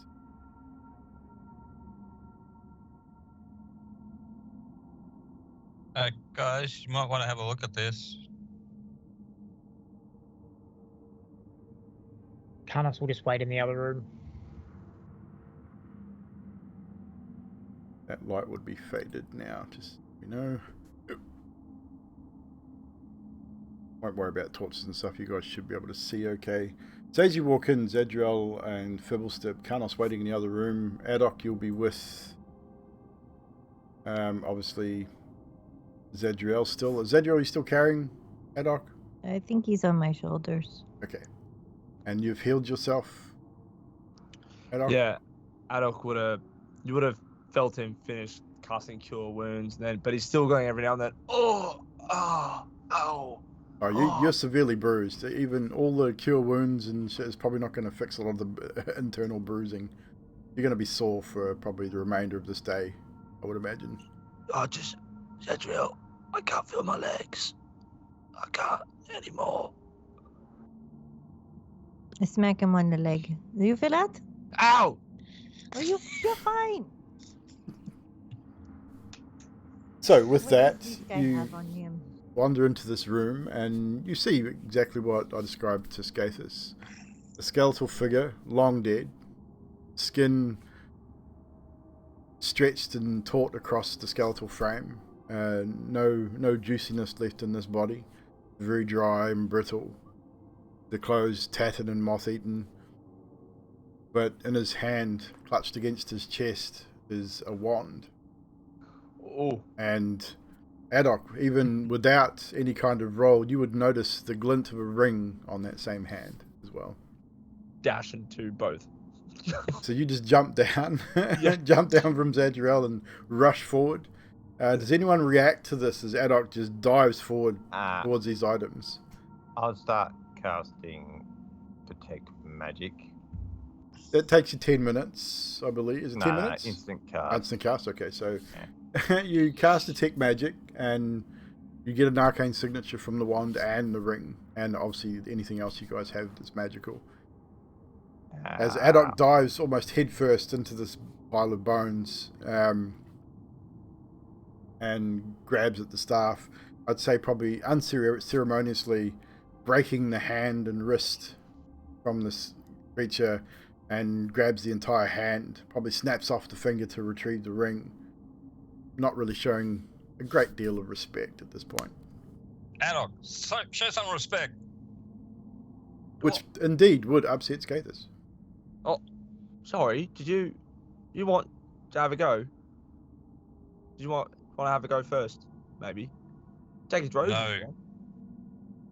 The person is dead. Show some respect. Do. You didn't really need to snap his hand off. You could have been a little bit nicer. It's dead. It doesn't have feelings. Skathis. It's not real. They're not alive anymore. People. Malia was dead and she had feelings as I'm walking out the room. Did she though? And I'm departing as well. You depart. So Fibble and Skathis are the only... Fibble and Adok are the only two left in the room. Carlos remained Adok. outside as well. Do you want me to identify the things that you have just grabbed? Why, yes, Fibble. I would very much like you to do that. Well, I'm going to need them in my hands for a while then.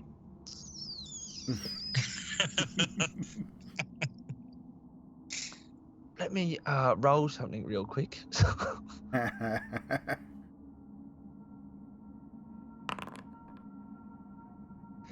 Sure, you can have it. Here you go, but on the grounds that I'll get it back.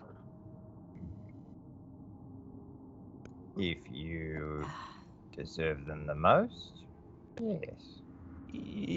And I will see who deserves what. You hand them over? I'm waiting for Fibble's confirmation. Bartering. Yeah. If you deserve them the most, you'll get them back. And I will determine who needs it the most. No. Zadriel will determine. She's the leader. Unless you're standing in the role of the leader. Well, if you're saying I should, I will. Well, you might want to go dual Emily. No, Zadriel for it, because, that's the way you normally take leadership. I thought we were like more politics, like like a voting system, not really a dictatorship. See, Zadriel got the role after she concaved that guard's head in. I can concave. Look, and Adok's gonna stomp into the skeleton's head. Oh no.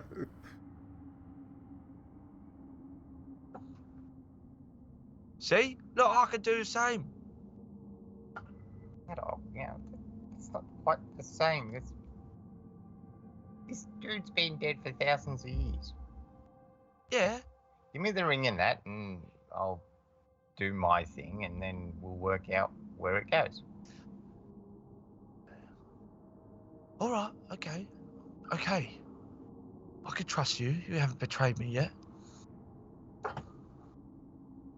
And does Adok hand over the ring and the wand? Very, but like with a tight grip. So Fibblesib, you now have possession of this ring and wand, which you know are magical. You are able to identify them at your leisure. And I will. At my leisure. I know.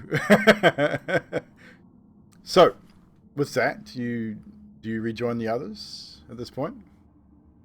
Yeah. Adok, you're still not feeling the greatest. I mean, you've healed, but even that exertion of exuberant energy is it smarts a lot. Adam's just gonna walk up to Zadriel and just do this with his hands up. Very good, Adog. You don't have the wand. Oh, you want me? Okay. So you pick him up again. Yeah, and see, he wants to duel you for leadership. Does Well, he that- now? That should be interesting. Can I put a wager on? No, I did not say that at all. I'd like to put a wager on too. No, guy, listen, I'm not. That's Zadriel. Look, okay, just to be fair, I'll put a wager on, Adok, because, someone's got to win something.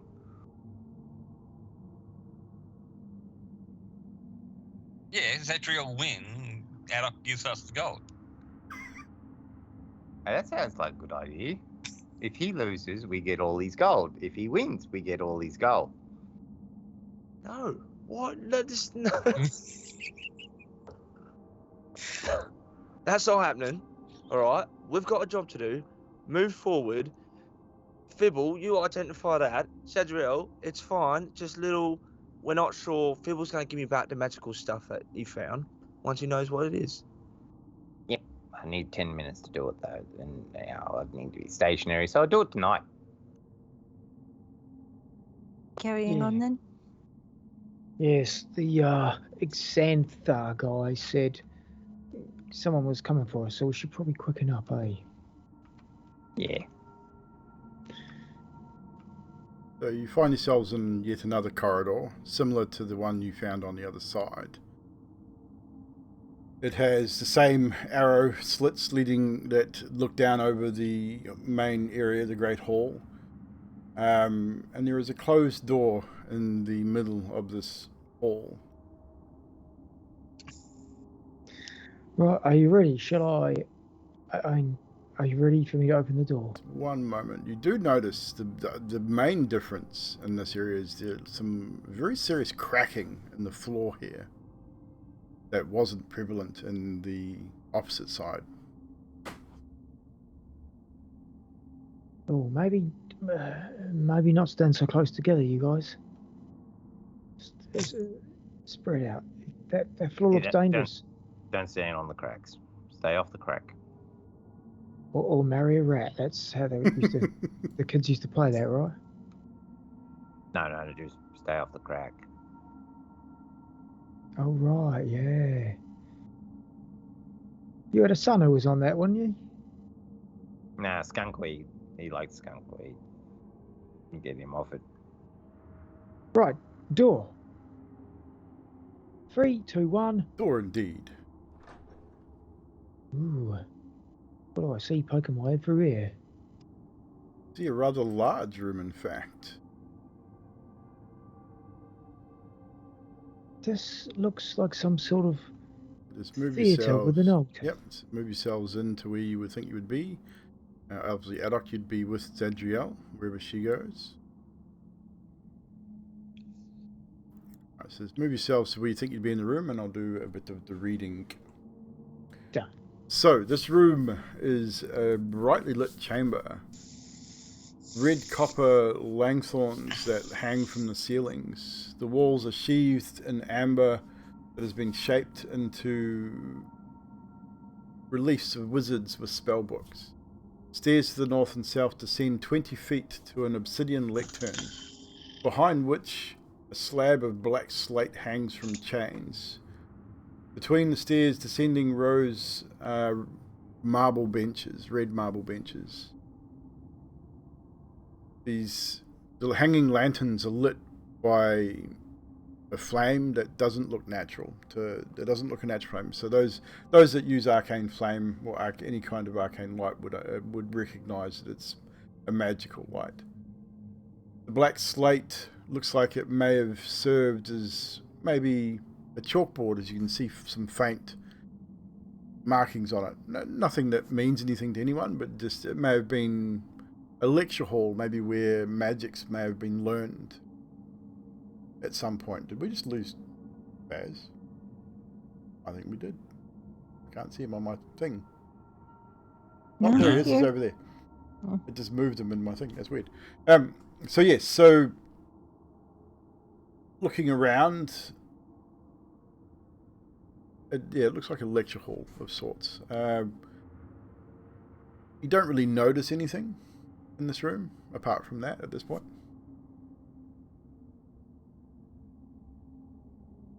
This The place paintings are reminds- nice. This place reminds me of my days in the academy. Look at the wizards and things on the walls. It's nice. Maybe it's like a school. It's a lecture hall. You know, where they take You think children, Baz? where they take children to be tortured. Oh, children to be tortured. That's dastardly. Yeah, how else are you going to get information into their heads? Oh, right. I wonder if the wizard with the wand was for this room or something. Maybe he taught him. Well, he died off his. Yeah, that's just wrong. He should have died at the lecture down there by that table. He was in a What kind of room. teacher is that? But he was in a room that had a little slit for defense. This place is rather wrecked. Maybe he ran into that space to defend against whatever was coming down the stairway. Up the stairway, down the stairway. Either way. Or maybe he was just hiding because he's a coward and got the death he deserved. Should we look at the lectern and the table there? Yeah, give it a good one over. Yes. Roll investigation. One of you roll with advantage. So I'm assuming you'd all be having a good look around. Okay, I'll do it. I'm not very good at it though. You want me to do it? Oh, it's too late. 20. Ooh, not 20. Nat 20. Well, there you go. You're not very good at it, but you get a nat 20. With that, Zadriel, as you sort of noticing around, probably all of you, because it'd be a collective, what sounds a collective here, that you're sort of looking around the room, you're checking out these carvings on the wall depicting the wizards and this chalkboard, and you hear from behind the lectern, small sneeze. Who was that? Were you getting sick? Nobody! Nobody's here! Bless you.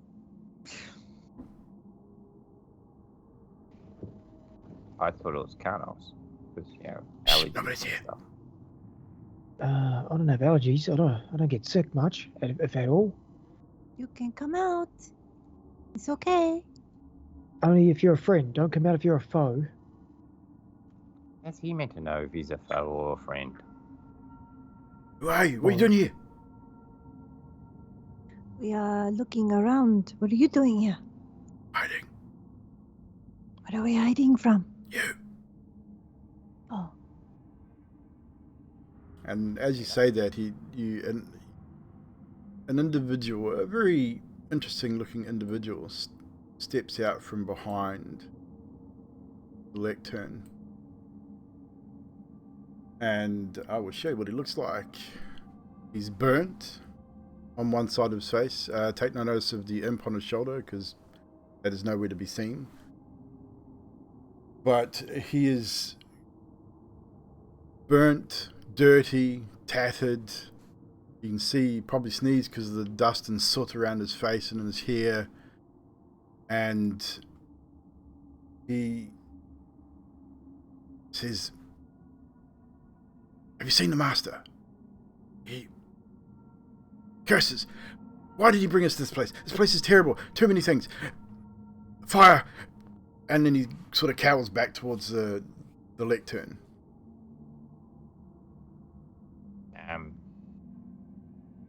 You talking about the big skeleton dude? Skeleton? Skeleton? What skeleton? No, the master. Just tall, robes, staff. I don't like that staff. And he points towards you, Adok. Oh, Adok's got the staff. Yes, he's a burnt husk of something. Master's Yes. staff. I am your master. No, you're not. Well, I've got a staff and robes. How do you know I'm not? You're a fucking goblin. I could Master have was shaped human. myself I'm not into a goblin. I'm not stupid. I may be horribly burnt and ugly and a coward, but I'm not fucking stupid. Hold on a minute, you sound a hell of a lot like our goblin friend. Were you once a goblin in a past life? No, I don't. What are you talking about? Well, ugly, coward. What you? I mean, if you had your face burnt off by a flaming skull, you'd be fucking horrified and cowardly too. Oh yes. Oh, yeah. I think I'm not sure if the master survived. I've been hiding here for a while. I mean, got any food? I'm hungry. I'm really hungry. I believe Adok has some food. Plenty of food. I will give him some rations, like 2 rations, and some water. I'll give him some wine from the canteen. He takes the food gingerly at first, like he's sort of. You can see his eyes are darting across all of you, like he's very suspicious of who you are and what you're doing here. But he accepts the food and greedily eats it down, almost choking at one point, trying to eat too fast. You can see he probably hasn't eaten for some time. And pops the top off his canteen and sniffs it, and his eyes light up, and he greedily takes a mouthful of wine and sort of a bit too much. Thank you. So can I have my staff? Not yours. It belongs to me. It's my master. I've got to take it back. I've got to take it back. Like, back. You didn't see his book, like his. Yeah, I didn't. That got burnt up. Fuck. Yeah. What are you going to do with it? Take it back to the master's house, and his son will want to know that his master's dead. Like, if I can find my way out of this bloody place. Hey, I got lost, and the flaming skulls chased me, and I got scared, so I ran in here, and it was nice and bright and warm, and I hid, and are they still out there? And you can see he's just really panicking now, and he's looking around, and he sort of starts heading back towards the lectern to get back into his hiding place. Mate, you seem absolutely terrified, don't you? Well, he probably. I mean. What? Whatever, and he shoots him behind the thing and dives back into the lectern. Why don't you just go away and leave me alone? You're obviously not here to help. Okay. But you can help us. We defeated those skulls. If that's any. You what? And he consolation. pops his head out from behind it. Skulls? Gone? Yeah. Not all of them.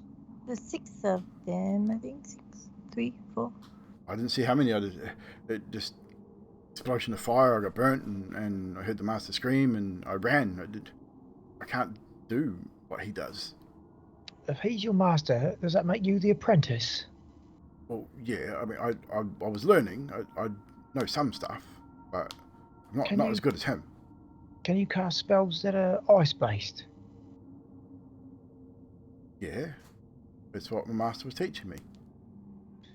Well, that works perfectly against them skull things. Well, staff works really good against them too, but not with that many. Anyway, can I have it back? I'd really like to take it back. That doesn't really belong to you, does it? Do you have anything to trade or a way out or something? I don't think Adok wants to give it to you. From where I am, my detect magic will still be running. What do I see on him? How long does it last? A while, actually. A couple of minutes. Cast it back in the small room. Lasts up to 10 minutes. I'd say we'd be just on the verge of the end of it. He has on him that seems to be giving off an arcane signature, is an amulet he wears around his neck. We can see something glowing under his. You probably can't see it. It's probably under his clothes, but you can see there's an arcane signature around his neck. How about we do a swapsies? The necklace for the staff. What necklace? As his hand instantly goes to his neck. You're not very good at the old deception, are ya? What? What? I don't know what to talk about. I mean, you're. It's not yours, so that's kind of like stealing, right? You're a thief. Well, I mean, technically, it's not yours either. More mine than yours. No, I don't. That's not really I how was it learning. works. I was learning from the master his stuff. Then he dies, comes to me. Listen, listen. Do you my even know how to friend. use it? I mean, you don't look like you've got any You're skills. not that good at it, but at the same time, if you were a good apprentice, you would have died beside your master. Fuck no. Would you die for your master? I think fucking not. Also, gang, would you mind if I just spoke to my gang for a little bit? Second, you can hide back behind that lecture. Whatever. Before he hides, Carlos will put his hand on the wizard's shoulder if he lets him. Or the apprentices. He flinches, but allows you to put your hand on the shoulder. He says, "I'm sorry for your loss, my friend," and I heal him for one One hit point. using my lay on hands. He looked a little. You can see a little bit of the burn sort of start to heal over, just a tiny wee bit. He sort of looks in and nods with a thanks, and he moves back towards the lectern. Doesn't get behind it, but he moves back towards it, and his eyes are watching all of you, like he's just watching anyone for sort of any move of hostility. I said, "May the power of DM heal you." And then I walk over to the group.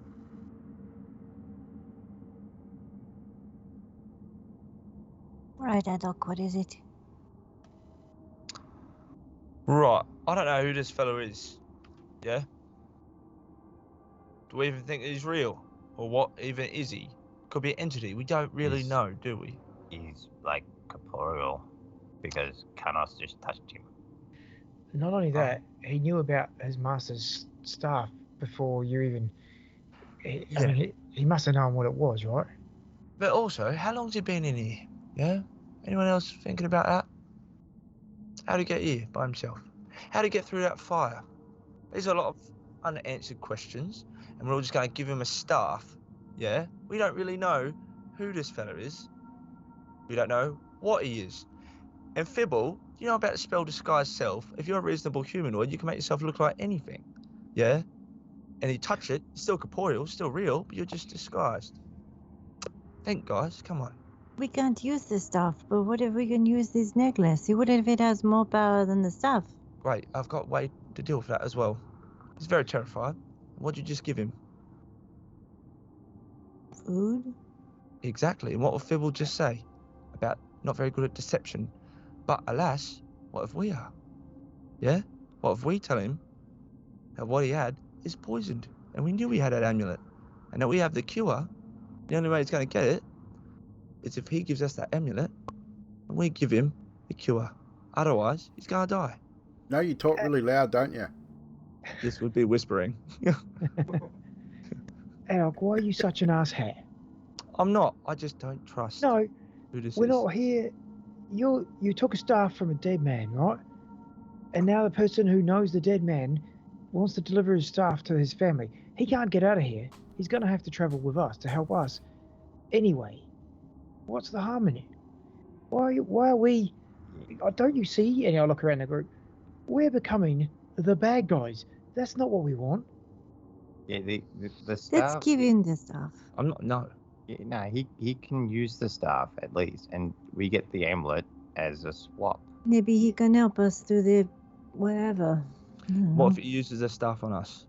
What if it turns out to be some sort of... Then we kill him. and take it back. There's 5 of us, one of him. It's What if simple, this man. staff, what if he's some powerful thing and this is like a way to trick us because the temple is who knows what? Carlos is just going to walk up and grab the staff and pull it out of Adok's hand if he can. Strength versus strength. Are you still on my shoulders? Yes. And I'm going to use my last inspiration on top of that. I know Adok has no strength, so he has to roll pretty high. And I'm gonna use my inspiration as well. Your DM's inspiration? Um, Or because the DM's inspiration is a reroll, or you can use the Inspire, which is a D10. yeah, the inspire. So I'm at 18. Okay. Oh, that's a D100. No, you're not that strong. I got a 21. Woo. He's If a little stronger than he looks at this point in time, and he really doesn't want to give that staff up. It's not like you're unable to snatch it out of his hand, but he won't let it go. So I've got my hand on it. You both got your hands on it, and he just will not let it go. if it's a tug of war, I'll help. But if it's In like which really way? fast, I won't. If I see them over my head Yeah, tugging at it, essentially I'll that's just what will help. happen. Yeah, Who are you I'm gonna helping? help. Yeah. Who are you But- helping? I'm gonna help Cardinals. Okay. So, with that, I would say, Adok, you're probably not going to have any way of fighting them both off at this point. Unless I use Thunderwave. Is it a reaction? It's not, no. No, you'd have to. If you're going to try and do anything, it would have to be a reaction. Yeah, yeah. Just to be a reactionary thing. Okay. So unless you have something as a reaction, you could Nah. possibly use in this instant, then I don't. I've only got shield. Zadriel would aid Karnos, giving the extra push and taking the staff out of your hands. Karnos, you now have the staff in It's your okay, hands. Adok. You have a wand, so it's okay. I turn No. around. Sorry, carry on. That's right. No, I don't have a wand. Fibble's got one. And thank you for snatching it out of us when we're supposed to be working together. Sorry if I'm trying to keep everybody alive. You know what, Zadriel? Put me the fuck down. I'm done. If you all die because of this, whatever it is, not my fault. And Alex just going to walk out. Does this? I'm going to try and hand it to the apprentice. Does this have any effect on me? No, it feels cold to the touch. It's a very nice looking staff. Blue crystal, white staff, blue crystal at the top. And he sort of moves forward, seeing sort of this exchange. He's hesitant, but he moves forward and sort of reaches out a hand, like gently, doesn't like snatch it or anything like that, he just sort of reaches out and waits for you to place it into his hand. Are we doing a swap thing, or are we just giving him the staff? So I was getting to that. I place it in his hand, but I don't let it go, and I say, "That amulet you wear, what does it do?" To be honest, I don't really know. I found it. You want it, you can have it. I don't really need it. I hold out my other hand for the amulet. And he lets the staff go and takes the amulet off and places it in your hand. And it's an interesting looking amulet. It's almost in the shape of an upside down V. I hand it straight to Fibble, and I say to him, "You're going to help us. We're all going to work together, and we'll all get out of here. You understand?" I'm trying to persuade him. He sort of looks at you, looks around the group, and he doesn't need much persuading. He wants to get out of here as much as you guys. We need a way out. You need a way out. We need to survive. You need to survive. What about the door? Right, isn't the back that way? Right, no, door, stairs, outside. The door is blocked, isn't it, team? Yes, we just passed it. We can find another way. Well, I mean, if you give me, I might need a little bit of time to, I'm pretty sure I'm going to have to sit with this for a little bit, but I can help. I mean, say the flame things are dead, yeah, they're gone. Mm-hmm. Well, we're going past just them been twice there. now. Have you seen any other beings in here? Not since I've been hiding in here. I mean, I ran. I mean, I was by myself. I mean, my master was dead. I mean, That's okay. Just checking. And do you hand over the staff? As I release it into his hand, I say to him, "That goblin out there has I don't helped like our him. group. Well, you might not, but he's been... It's rather rude, really. He is rather rude. but he's been integral to this keeping this group alive. Have you got anything you can give him as a karma of events? Something to make friends with him. He does not like anyone so easily. Not really. I mean, look, he sort of holds his hands up, and you see his robes are tattered. What pockets he probably did have been burnt out and empty. I mean, this is it. That's all I got. I mean, he's bound to be other things here. I mean, why the master wanted to come here? He wanted to find knowledge, power, stuff. And you better be extremely by it. nice. Extremely nice to that goblin. Hey, did you say? How am I going to be nice to someone who's not nice to me? I mean, hold come on, that thought. fear's fear. And Carlos holds his hand up in his face because Hold that thought. turns to Zadriel and Fibble and Skathis. He said his master wanted knowledge and power. Is that what Adok's been dribbling on about? Yes. Wait, what? What are you talking about? Is this staff cursed or something? Or you think? Well, I don't know. I mean, it's only for like Master said it was for like wizards and druids and things. I mean, is your friend not a wizard, but like druid? When did Sorcerer, your maybe?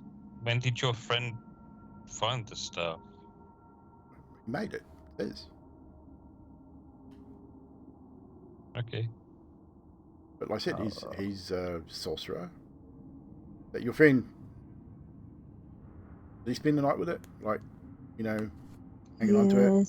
Yeah, we think so. Is he sorcerer, wizard, druid maybe? No. Nah, I don't think so. Ah, shit. Yeah.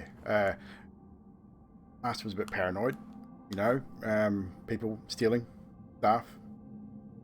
May have put a thing on the thing to stop that happening. Maybe. Possibly. Can you break it? Maybe. But only if he's nice to me. Okay, I can Yeah, do that's this. not gonna I'm gonna go look for Adok. Give him something, money, power. He's going to be pretty mad. So I go out and look for Adok. So the rest of you stay inside for the time being. So we'll switch over to Adok. Yeah. Before that, you go much further than that, Zadriel. Oh, where'd he go? That's what I'm getting to. So we'll leave you there at the moment. But Adok, Okay. you storm out of the lecture hall, back into the hallway, and you move back through the corridor. What are you, at the moment, what is your intent? The bowl. You're going after the bowl? Yeah. Okay. So Zadriel, I would say with time frame, as you move out the door, I would say Adok is not trying to be quiet in any way, shape, or form. As you pass one of the arrow slits, you spy him moving across this balcony, as you would be able to see through the arrow slit as you move past. And he's moving with relative pace. You're not entirely sure where he's headed. You're not entirely sure why, but you know he's heading back that way somewhere. So I would say that you've probably got a good minute or two head start on Zadriel. So you'll definitely get there before she does.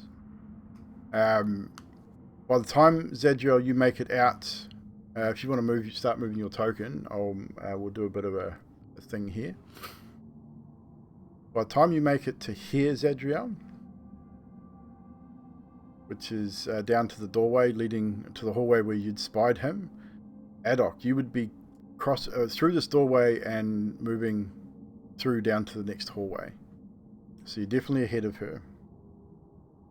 She can move faster than you, however. Not by much, but definitely can move quicker. So she will gain on you a little bit.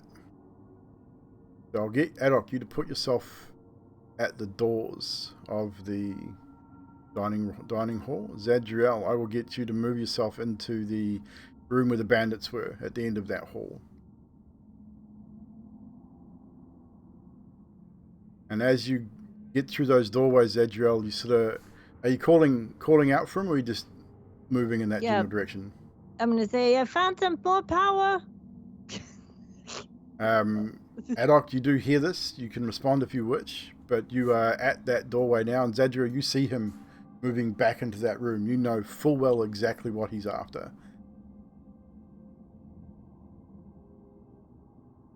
Do you go through the doors, Adok? So He's- at this He's gonna point, stop. you're going to stop there? Absolutely. Okay. Yeah. So Zadriel, you'll be able to catch up. He Yeah. stops before he heads in. All right. So we had a talk with him, and he knows where all the treasure is. He gave me 100 gold to give you. And he will tell us where it is. He's not going to talk about it with the team. He's going to be very quiet. If you say the words, "I'm sorry," and he touches you on the shoulder, and then you have all that knowledge.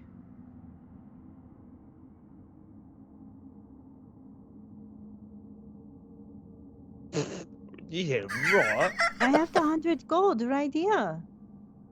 And I put out 100 gold in my hand. You just have to go back. He does this thing and he touches you, and then it's kind of like your He's book got- or something. I don't Tell know. me where all the power is. I Hey. think so. He said he saw it behind the door. There was tons of treasures and diamonds. What happened when you gave him the staff? Did he try to attack you all? He didn't. Nothing. His mind woke up with this understanding. It looked like his eyes unglazed over, and he just knew. It was crazy. You should come see. Okay, What are you going to do? I'm gonna take this gold from your hand. No. I'm not happy with what you all did. Snatch it from me, right? On the off chance that you are telling me the truth, that there is more power, I will come with you. But if you're lying to me, I don't know what I'll do, but I'll do something. Okay. And I'm sorry, Adok.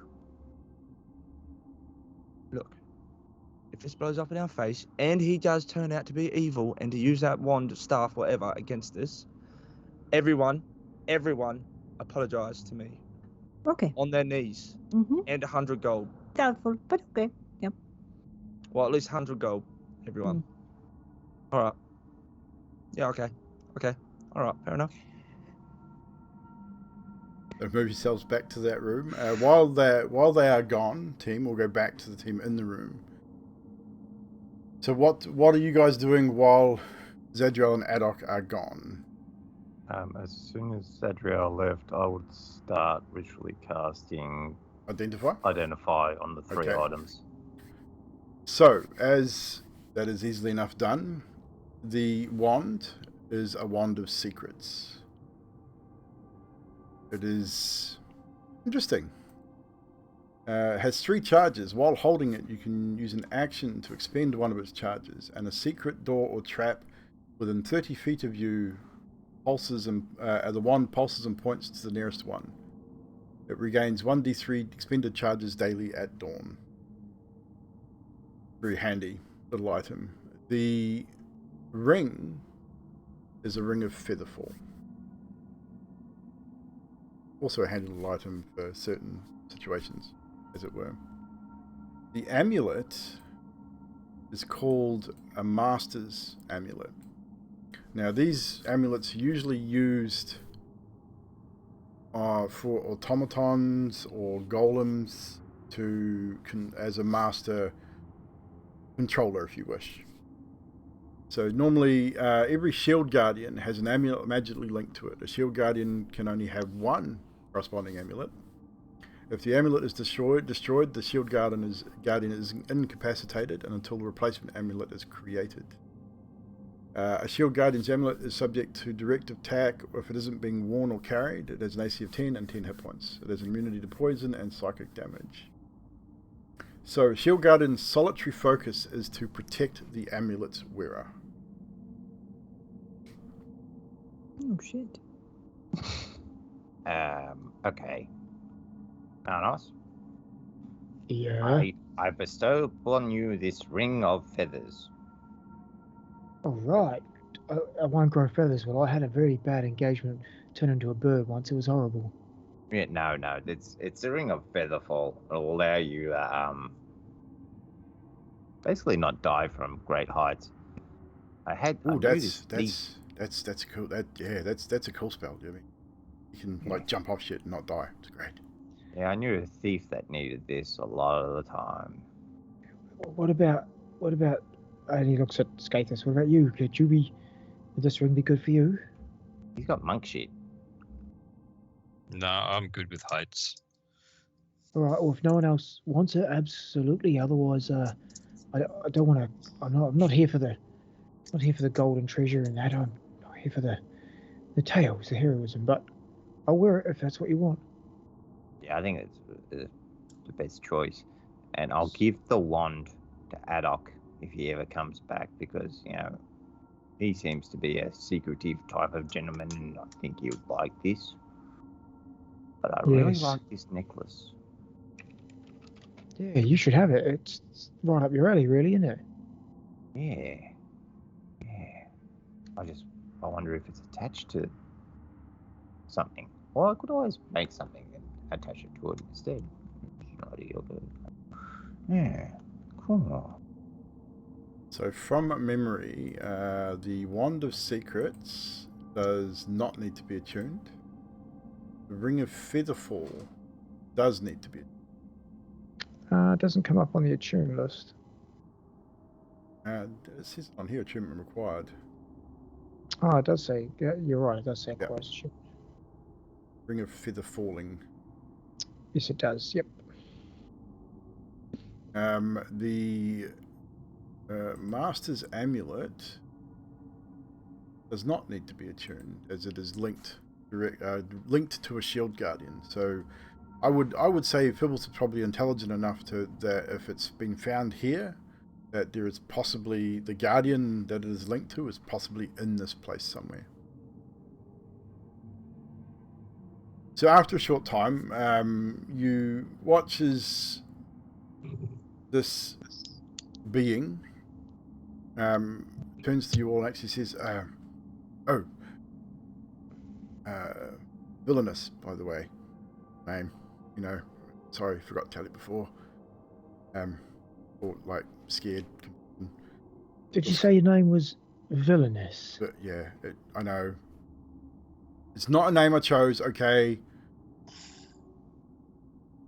Actually, I mean, it's pronounced Vilnius, but when called me Villainous, I know it doesn't really How bode about we well. just call you Val? Yeah, or Vil. Yeah, I mean, so it's Vince, okay. Victor? Virtue?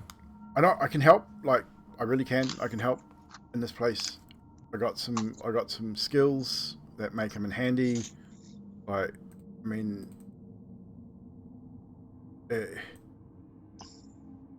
it's like I got stuff like this, and he waves his hand, and you see a spectral hand, like a large spectral hand appear in front of him, and it sort of moves around in between all of you. So this comes in really handy for like opening doors and things, Don't get hurt if you can't open the door yourself.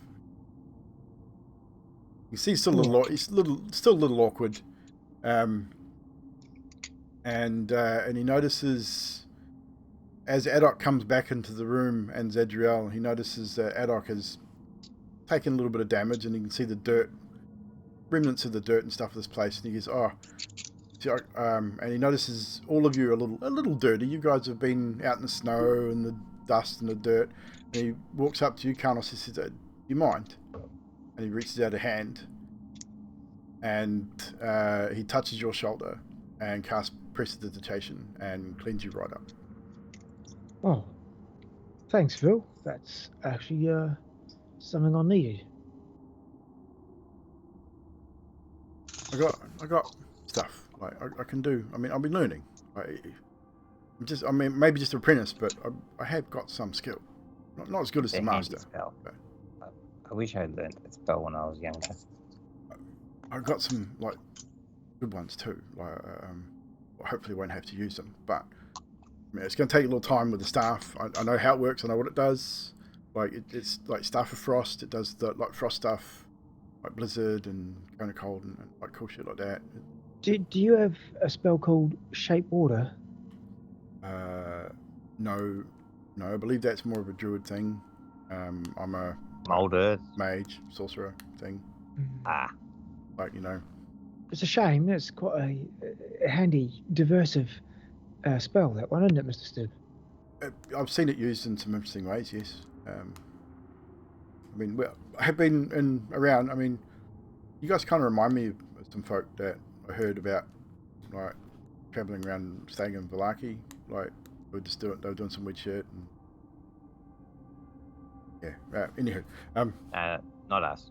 So it must be someone not else. you? Oh, okay, cool. He's back. And he backs away as Adok and that move into the room and come back down. Adok, as you get closer to him, you can see he visibly backs away from you, and sort of staff in between you and him, and you can see he's very wary of you indeed.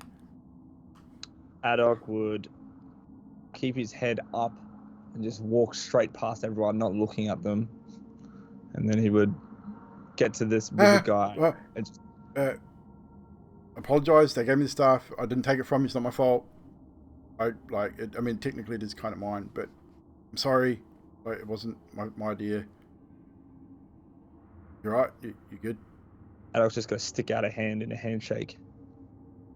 Right. Okay. And he looks over at you, Zadriel, at that point.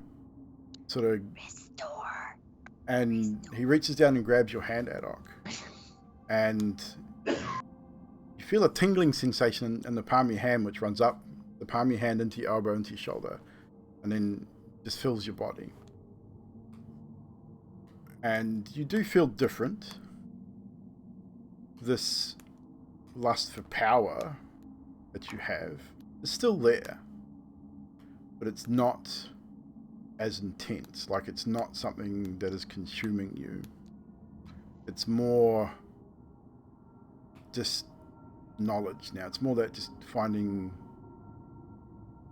more skill to help your friends. Like, it's not about just about you. It's more about the greater good thing. It's just it's still there, but it's not as intense, I would say. And he sort of he lets go of your hand and says, probably teach it some stuff. I could show you how the staff actually works. I mean, you can't use it because it's not really built for you, but I might be able to teach you a couple of things. I mean, I don't know if that's how you learn magic, but I could, like, show. I mean, I might be able to write even a scroll down if you got something you want to learn. Like, you know, put it on scroll. That fair? That's good. You okay with that? You're not going to bite me, are you? I mean, you got pretty sharp teeth. I mean, no, maybe. But I mean, you're a goblin. You eat kids and stuff. I've heard stories. Yeah, we do. Well, I'm not a kid, so I'm good. It's fine. Yeah, a little tough, but just cook it slower. I just wanted to say though. Right. And he takes a step backwards. No. Sergio and I have had a chat. We just, I just want to say, I apologize for what I've done. Sorry, I didn't. What was that, Adam? I want to say that I didn't quite. apologize for what I've done. What? I didn't quite get that. Is he speaking in a foreign language? I didn't quite get that. It's foreign to him, yes. He might have bit his tongue kind of off. I can probably fix that. I mean, I got. No, you know what? We're all good. Yeah, that's what I meant. That's all. You just don't yell at me again. I mean, Yeah. So I don't want to have to like set you on fire or anything. So Okay. He's pretty flammable. Adok, I got you a present, and I hand him the Wand of Secrets. And what Vilnius does is picks you up with a mage hand and takes you over to Fibblestip. Literally, you lift off the ground as the spectral hand picks you up and moves you across to Fibble, where Fibble is. Adok's gonna cast a firebolt, like skimming past his head. right, okay, don't do that again. I'm sorry. I thought I was helping. He's just gonna hiss at him like a cat, but that's it. Okay, ask first. It's fine. I'm sorry. As that was happening, Carlos, when he said, I apologise, Carlos got out a gold coin from his bag and then he fires off that firebolt. And puts it back in his Puts pocket? the gold coin back in his pocket. At the same time, Carlos looks to the sky and says, just under his breath, DM, just show me. And he casts Divine Sense. So I want to detect undead, celestial, yada yada yada, within 60 feet. What you do, you don't get anything from him. He seems relatively okay. Like he's definitely human by the looks of it. But you do sense a small signature right next to him. Fiendish. Next to him. Right next to him. Very small. Oh, I was thinking him. I sort of motion. I walk over to Zadriel and I just sort of whisper to her, getting fiendish in a space next to him. Do you sense it? I cast Divine Sense. You also sense the same thing. A very small signature in the space next to where Vilnius is standing. Did I hear that his name was Vilnius, or was I Yes. in the room at that time? No, you wouldn't have. No, you guys would not have been there when he said that. The Adok and Zadriel would not be privy to his I would name. have said fiendish next to Vil, and just not Okay. thinking that she didn't know his name. Vil, Oh, Vil's a wizard. The Uh, apprentice. sir, you have anyone else here with you at all? No, not currently.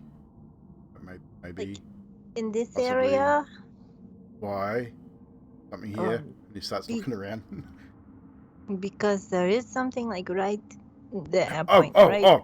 Hang on. And you hear him sort of whisper something, and poof, next to him, hovering is a little closet, just flapping in the space next to him, and then lands on his shoulder. Don't mind him. He's with me. It's like a mini Sketos. Wizard familiar thing. Like, this is the first thing I learnt was to find this guy. He's pretty handy. He can like scout things. He can go invisible. Yeah, pretty cool. So you didn't make him like my one. I'm gonna point at the owl. No. I That's nothing like me. summoned him. He's not quite like the mechanical bird thing. I summoned him like magic like thing. If he dies, I can just bring him back. Pretty cool, actually. All right, we are all a team now. We have a time frame, so. Time frame? What are you talking about? Well, we want to get this done because the leech said something is coming. So we want to find a way out. What? No, hang on. You said what? Lich? There's a lich here. No one said anything about liches. I mean, I had my face burned off by skulls, and now you're talking about liches. I don't know. I mean, this place holds like. Yes, you was the nice one. Yes. Oh my god. I mean, this place is supposed to be like a haven for like foul evil knowledges, and like, like them skull things. Like, you realise they were made from the wizards that used to live here, right? Like, the things that died here have been made into these things to kill people that come here seeking stuff. I mean, I'd really just want to get out. I want to go home. I don't want to be here.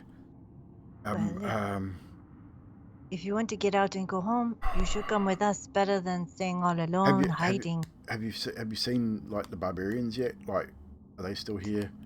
No, we killed them. Oh, right. We sort of just went. They sort of coming up. Yeah, they were scary. A big, like, furry, scary dog thing as well. And he takes a deep breath in and sort of tries to calm himself. All right. Well, I said I'd help. So I'll help. But we've got to get out of here. Don't want to be here any longer than you have to be. This place is not good. It's there's things here that will screw with you, and much as I want to learn new stuff, I don't like it. It scares me. Well, Mr. Vilnius, welcome to the name and working, the crew of Karnos. When did you become the leader?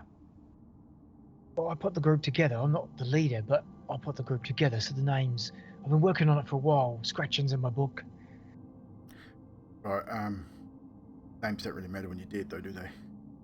Well, you won't die if you stick with us. I don't know. We could all die here. I mean, my master was pretty powerful and he's dead. Well, you promised to help us, so you're going to help us, or I'll let the goblin kill you. Fair point. I didn't say I wasn't going to help. I'm just saying that we're probably all going to die down here. Right, come on, crew of Karnos, let's do this. I will not be part of the COC. Sound it out, Karnos. Oh yeah, I see where you're going with that. I mean, COC's a good anagram for other things, but I see what you. Okay, how about just Karnos' crew, CC? I don't really want to be part of anything, to be fair. But you go right ahead. It's fine. But I'll help. If you want to live, stick with us. How about we just get going? Yeah. Right. Okay. And that's who we'll call tonight's session, guys. Bang on 10:30. Just before it ends, Adok's going to lean over to Fibble and he's just going to say, "There is something about that guy that seems so familiar. God, it's annoying." Which one? The terrified dude. I don't like it. And that's our story for tonight, ladies and gentlemen. Thank you for hanging out with us once again for another episode of Curse of Strahd. We will now go around our cast to get some moments from tonight before we look at potentially raiding somebody. If you've got someone you would like to raid, let me know. Otherwise, I will have a look at my own list and see who's on. But yeah, so we will start with Adok tonight.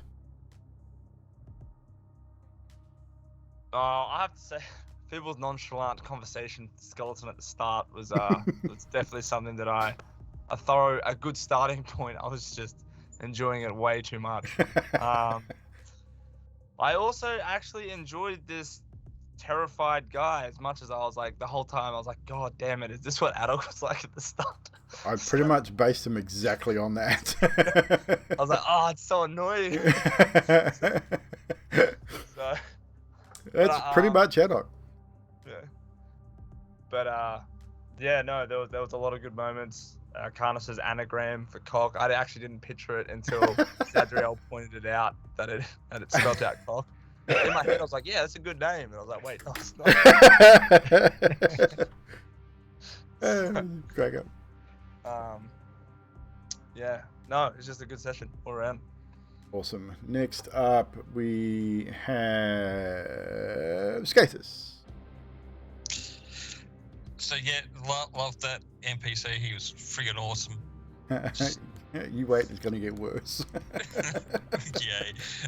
Adok, yeah, love it. And yeah, also the conversation with the skeleton.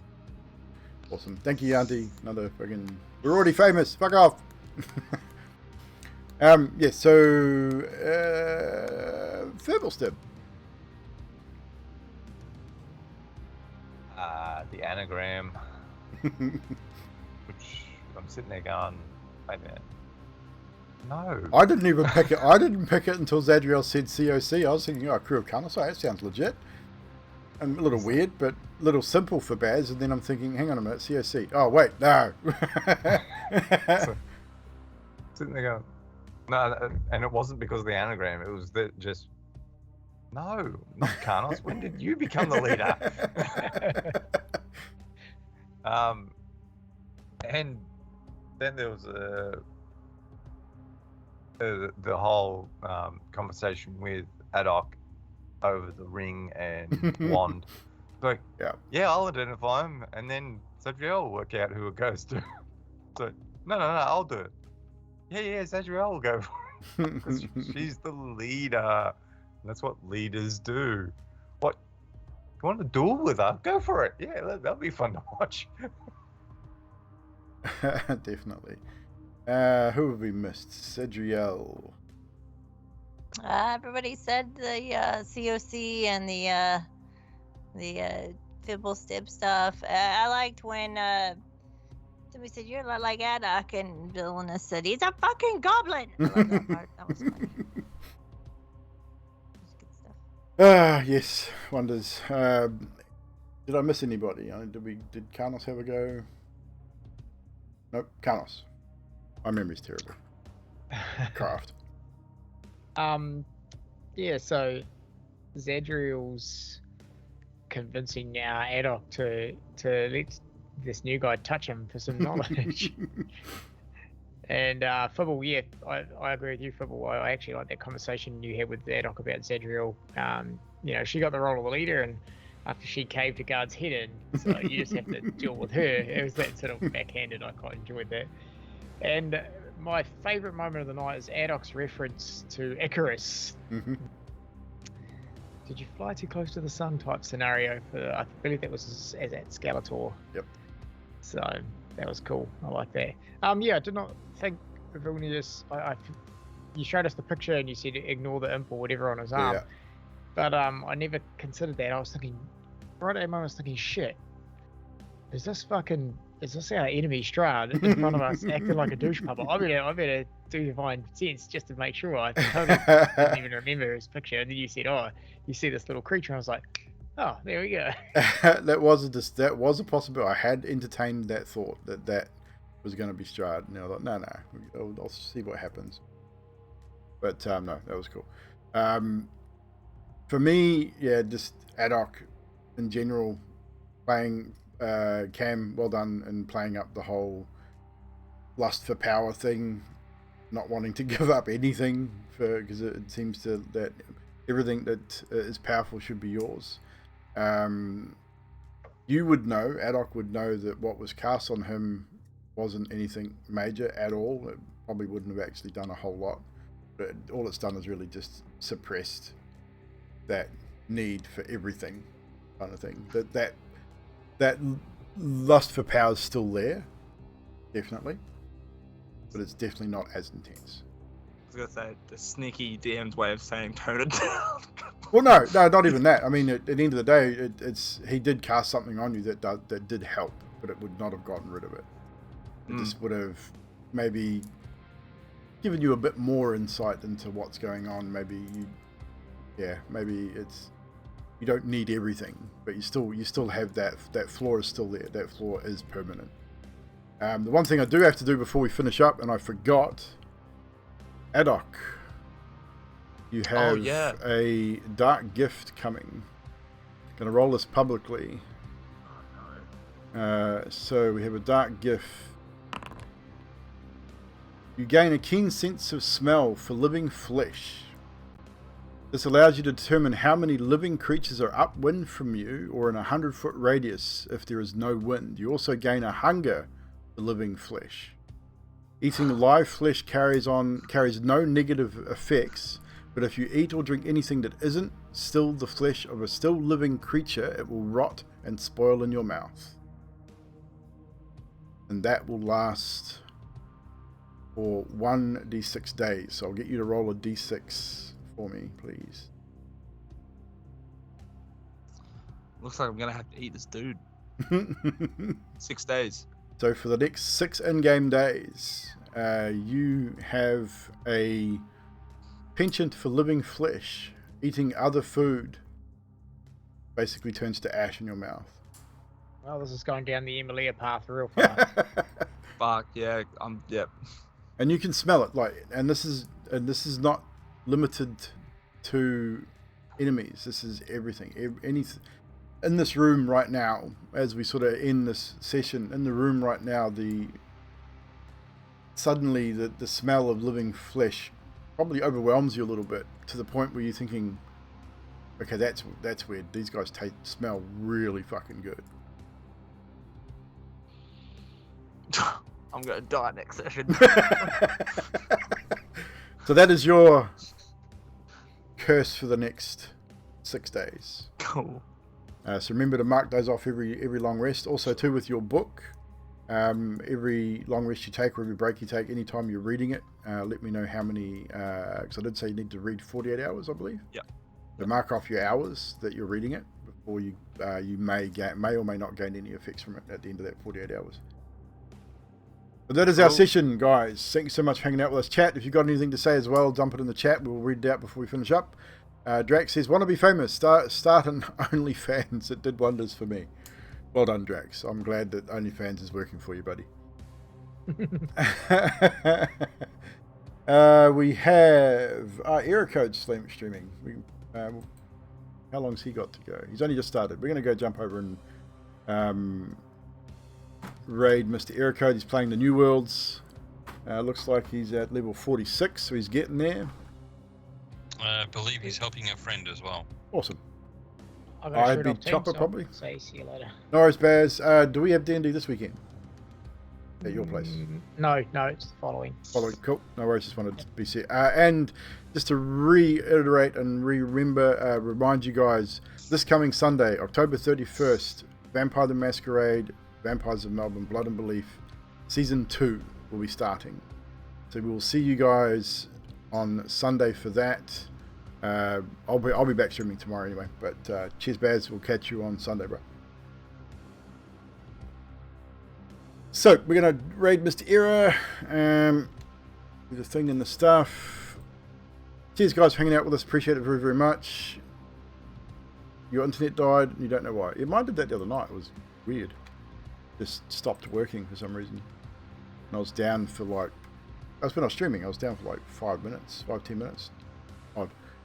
We're going to raid Mr. Ericode. Go over and check him out. Make sure you hit him up with a follow if you haven't already. And make sure you refresh the page so you're actually in his chat if you're going to hang out with him, which I will be doing for a little while. And then I might be jumping in the New Worlds as well. If you need a hand doing anything, I'm now level 60, so I can tank anything that you need tanked. So if you need a dungeon run, let me know. I can help you out. If you need to do an elite quest, let me know. I can help you out. If you just want to kill stuff, I can help you out, because why not? Anyway, that's it for us. We will see you next time. Until then, stay safe. Bye-bye.